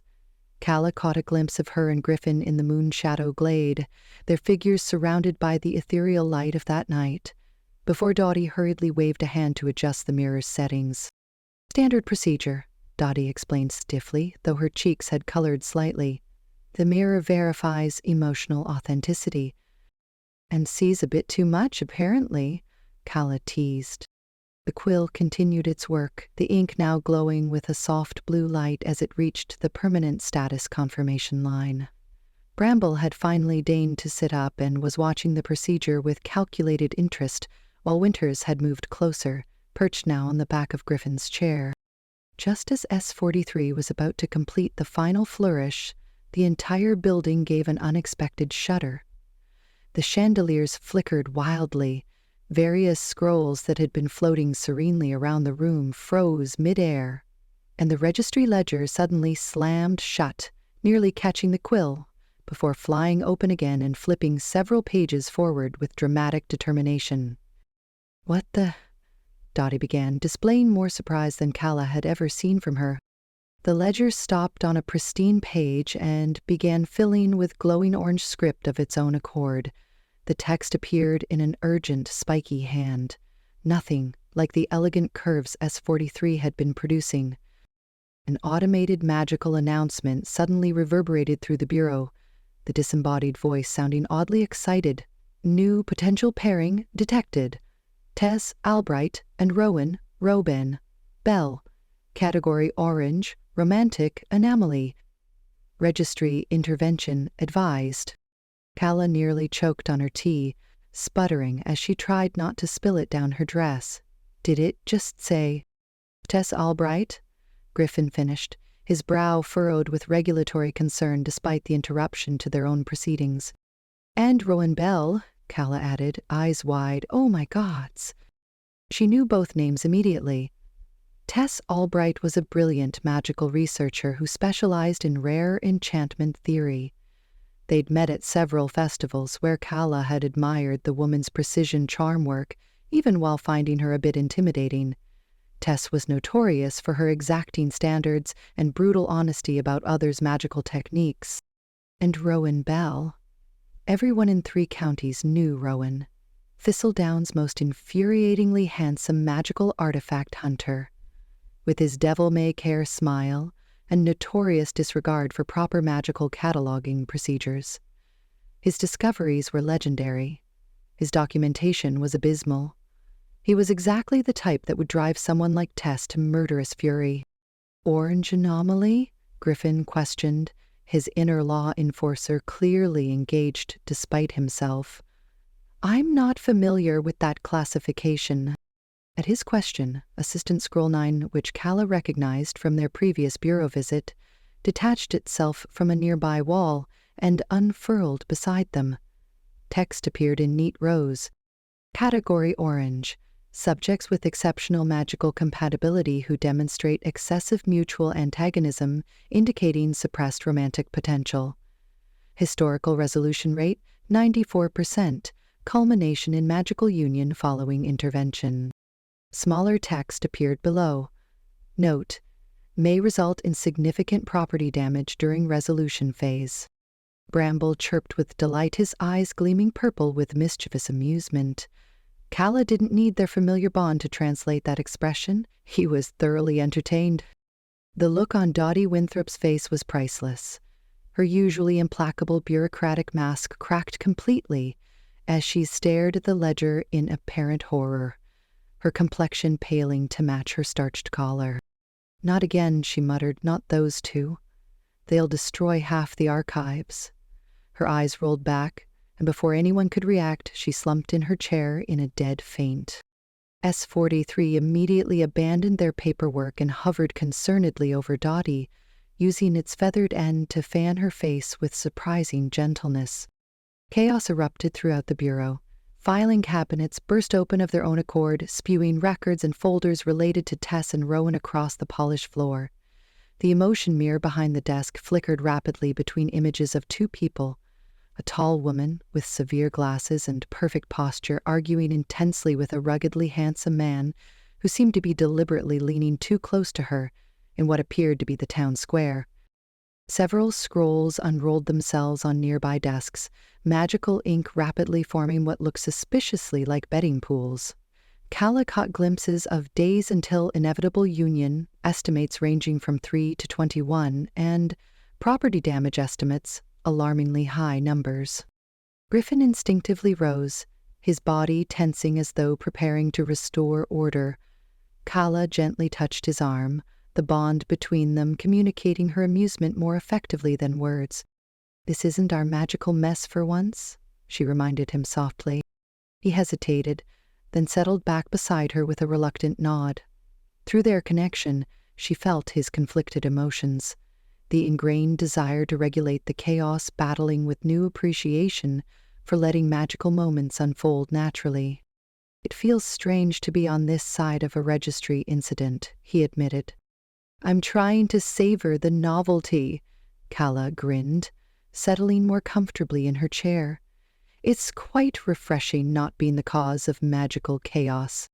Various registry officials rushed in, some attempting to revive Dottie, while others tried to contain the sudden flurry of animated paperwork. Assistant Scroll 9 was now busy drafting what appeared to be an official notification, its text forming faster than Calla could read. She caught herself wondering if she should warn Tess. They weren't close friends, but there was a professional respect between them. The thought of Tess's likely reaction to being magically paired with Rowanvel made Calla bite her lip to suppress a laugh. The woman would probably try to burn the notice the moment it arrived. "They'll never accept it," Griffin murmured, correctly reading her thoughts through their bond. "Albright follows every rule to the letter, and Bell makes his own rules," Calla finished. She leaned against Griffin's shoulder, enjoying the solid warmth of him. "Remind you of anyone?" Bramble chose that moment to slink over and curl up in Calla's lap, his mossy fur shedding tiny, luminous spores that drifted around them like miniature stars. He purred with deep satisfaction, the sound all Thistledown residents recognized as a cat taking credit for magic. "Shouldn't we tell them?" Griffin asked quietly. Calla's eyes sparkled with mischief as she set down her teacup, which obediently stayed put instead of floating away. She watched as a scroll enthusiastically drafted the first official notice to the unsuspecting future couple, its margins decorated with intertwined hearts and what appeared to be tiny warning symbols. "Not a chance," she replied. "Some people need to learn about magical interference the hard way, just like we did." The bond between them hummed with shared amusement and contentment, a warm current that had become as natural as breathing. Bramble yawned dramatically in her lap, his ivy whiskers rippling with delight. "I give them 2 weeks," he said with another yawn, his magical voice clear to both of them now that their bond had stabilized. 3 if they keep pretending they're not already in love. Winters cawed in agreement from his perch, exchanging a knowing look with Bramble that suggested the familiars might have more insight into the situation than they let on. "You know something," Griffin accused the crow gently. Winters merely preened his feathers, the picture of studied innocence. Across the room, Dottie was finally coming around, her hand pressed to her forehead as S-43 continued to fan her frantically. Her first words upon regaining consciousness were a distressed, "Has anyone secured the binding room? Last time we had an orange, all the soul ribbons turned into serpents." Calla couldn't suppress her laugh any longer. The sound bubbled up from inside her, bright and joyful. Griffin's arm slipped around her shoulders, and she felt his own amusement flowing through their bond. "Thistledown never ceases to surprise me," she said, leaning into his embrace. "Says the woman who accidentally soul-bonded us at a familiar ceremony," Griffin remarked dryly. "Best mistake I ever made," she replied, tilting her face up to his. As their lips met in a brief, tender kiss, S-43 zoomed back to their abandoned paperwork, determinedly picking up where it had left off despite the continuing chaos around them. The quills scratched frantically across the registry ledger, completing their permanent status confirmation while everyone else was distracted. Some bonds, Calla thought contentedly, are simply meant to be, whether they start with magical accidents, bureaucratic chaos, or orange anomalies. Thank you for listening. Please visit me at winvalentine.com to stay up to date. Please subscribe, leave a comment, and review.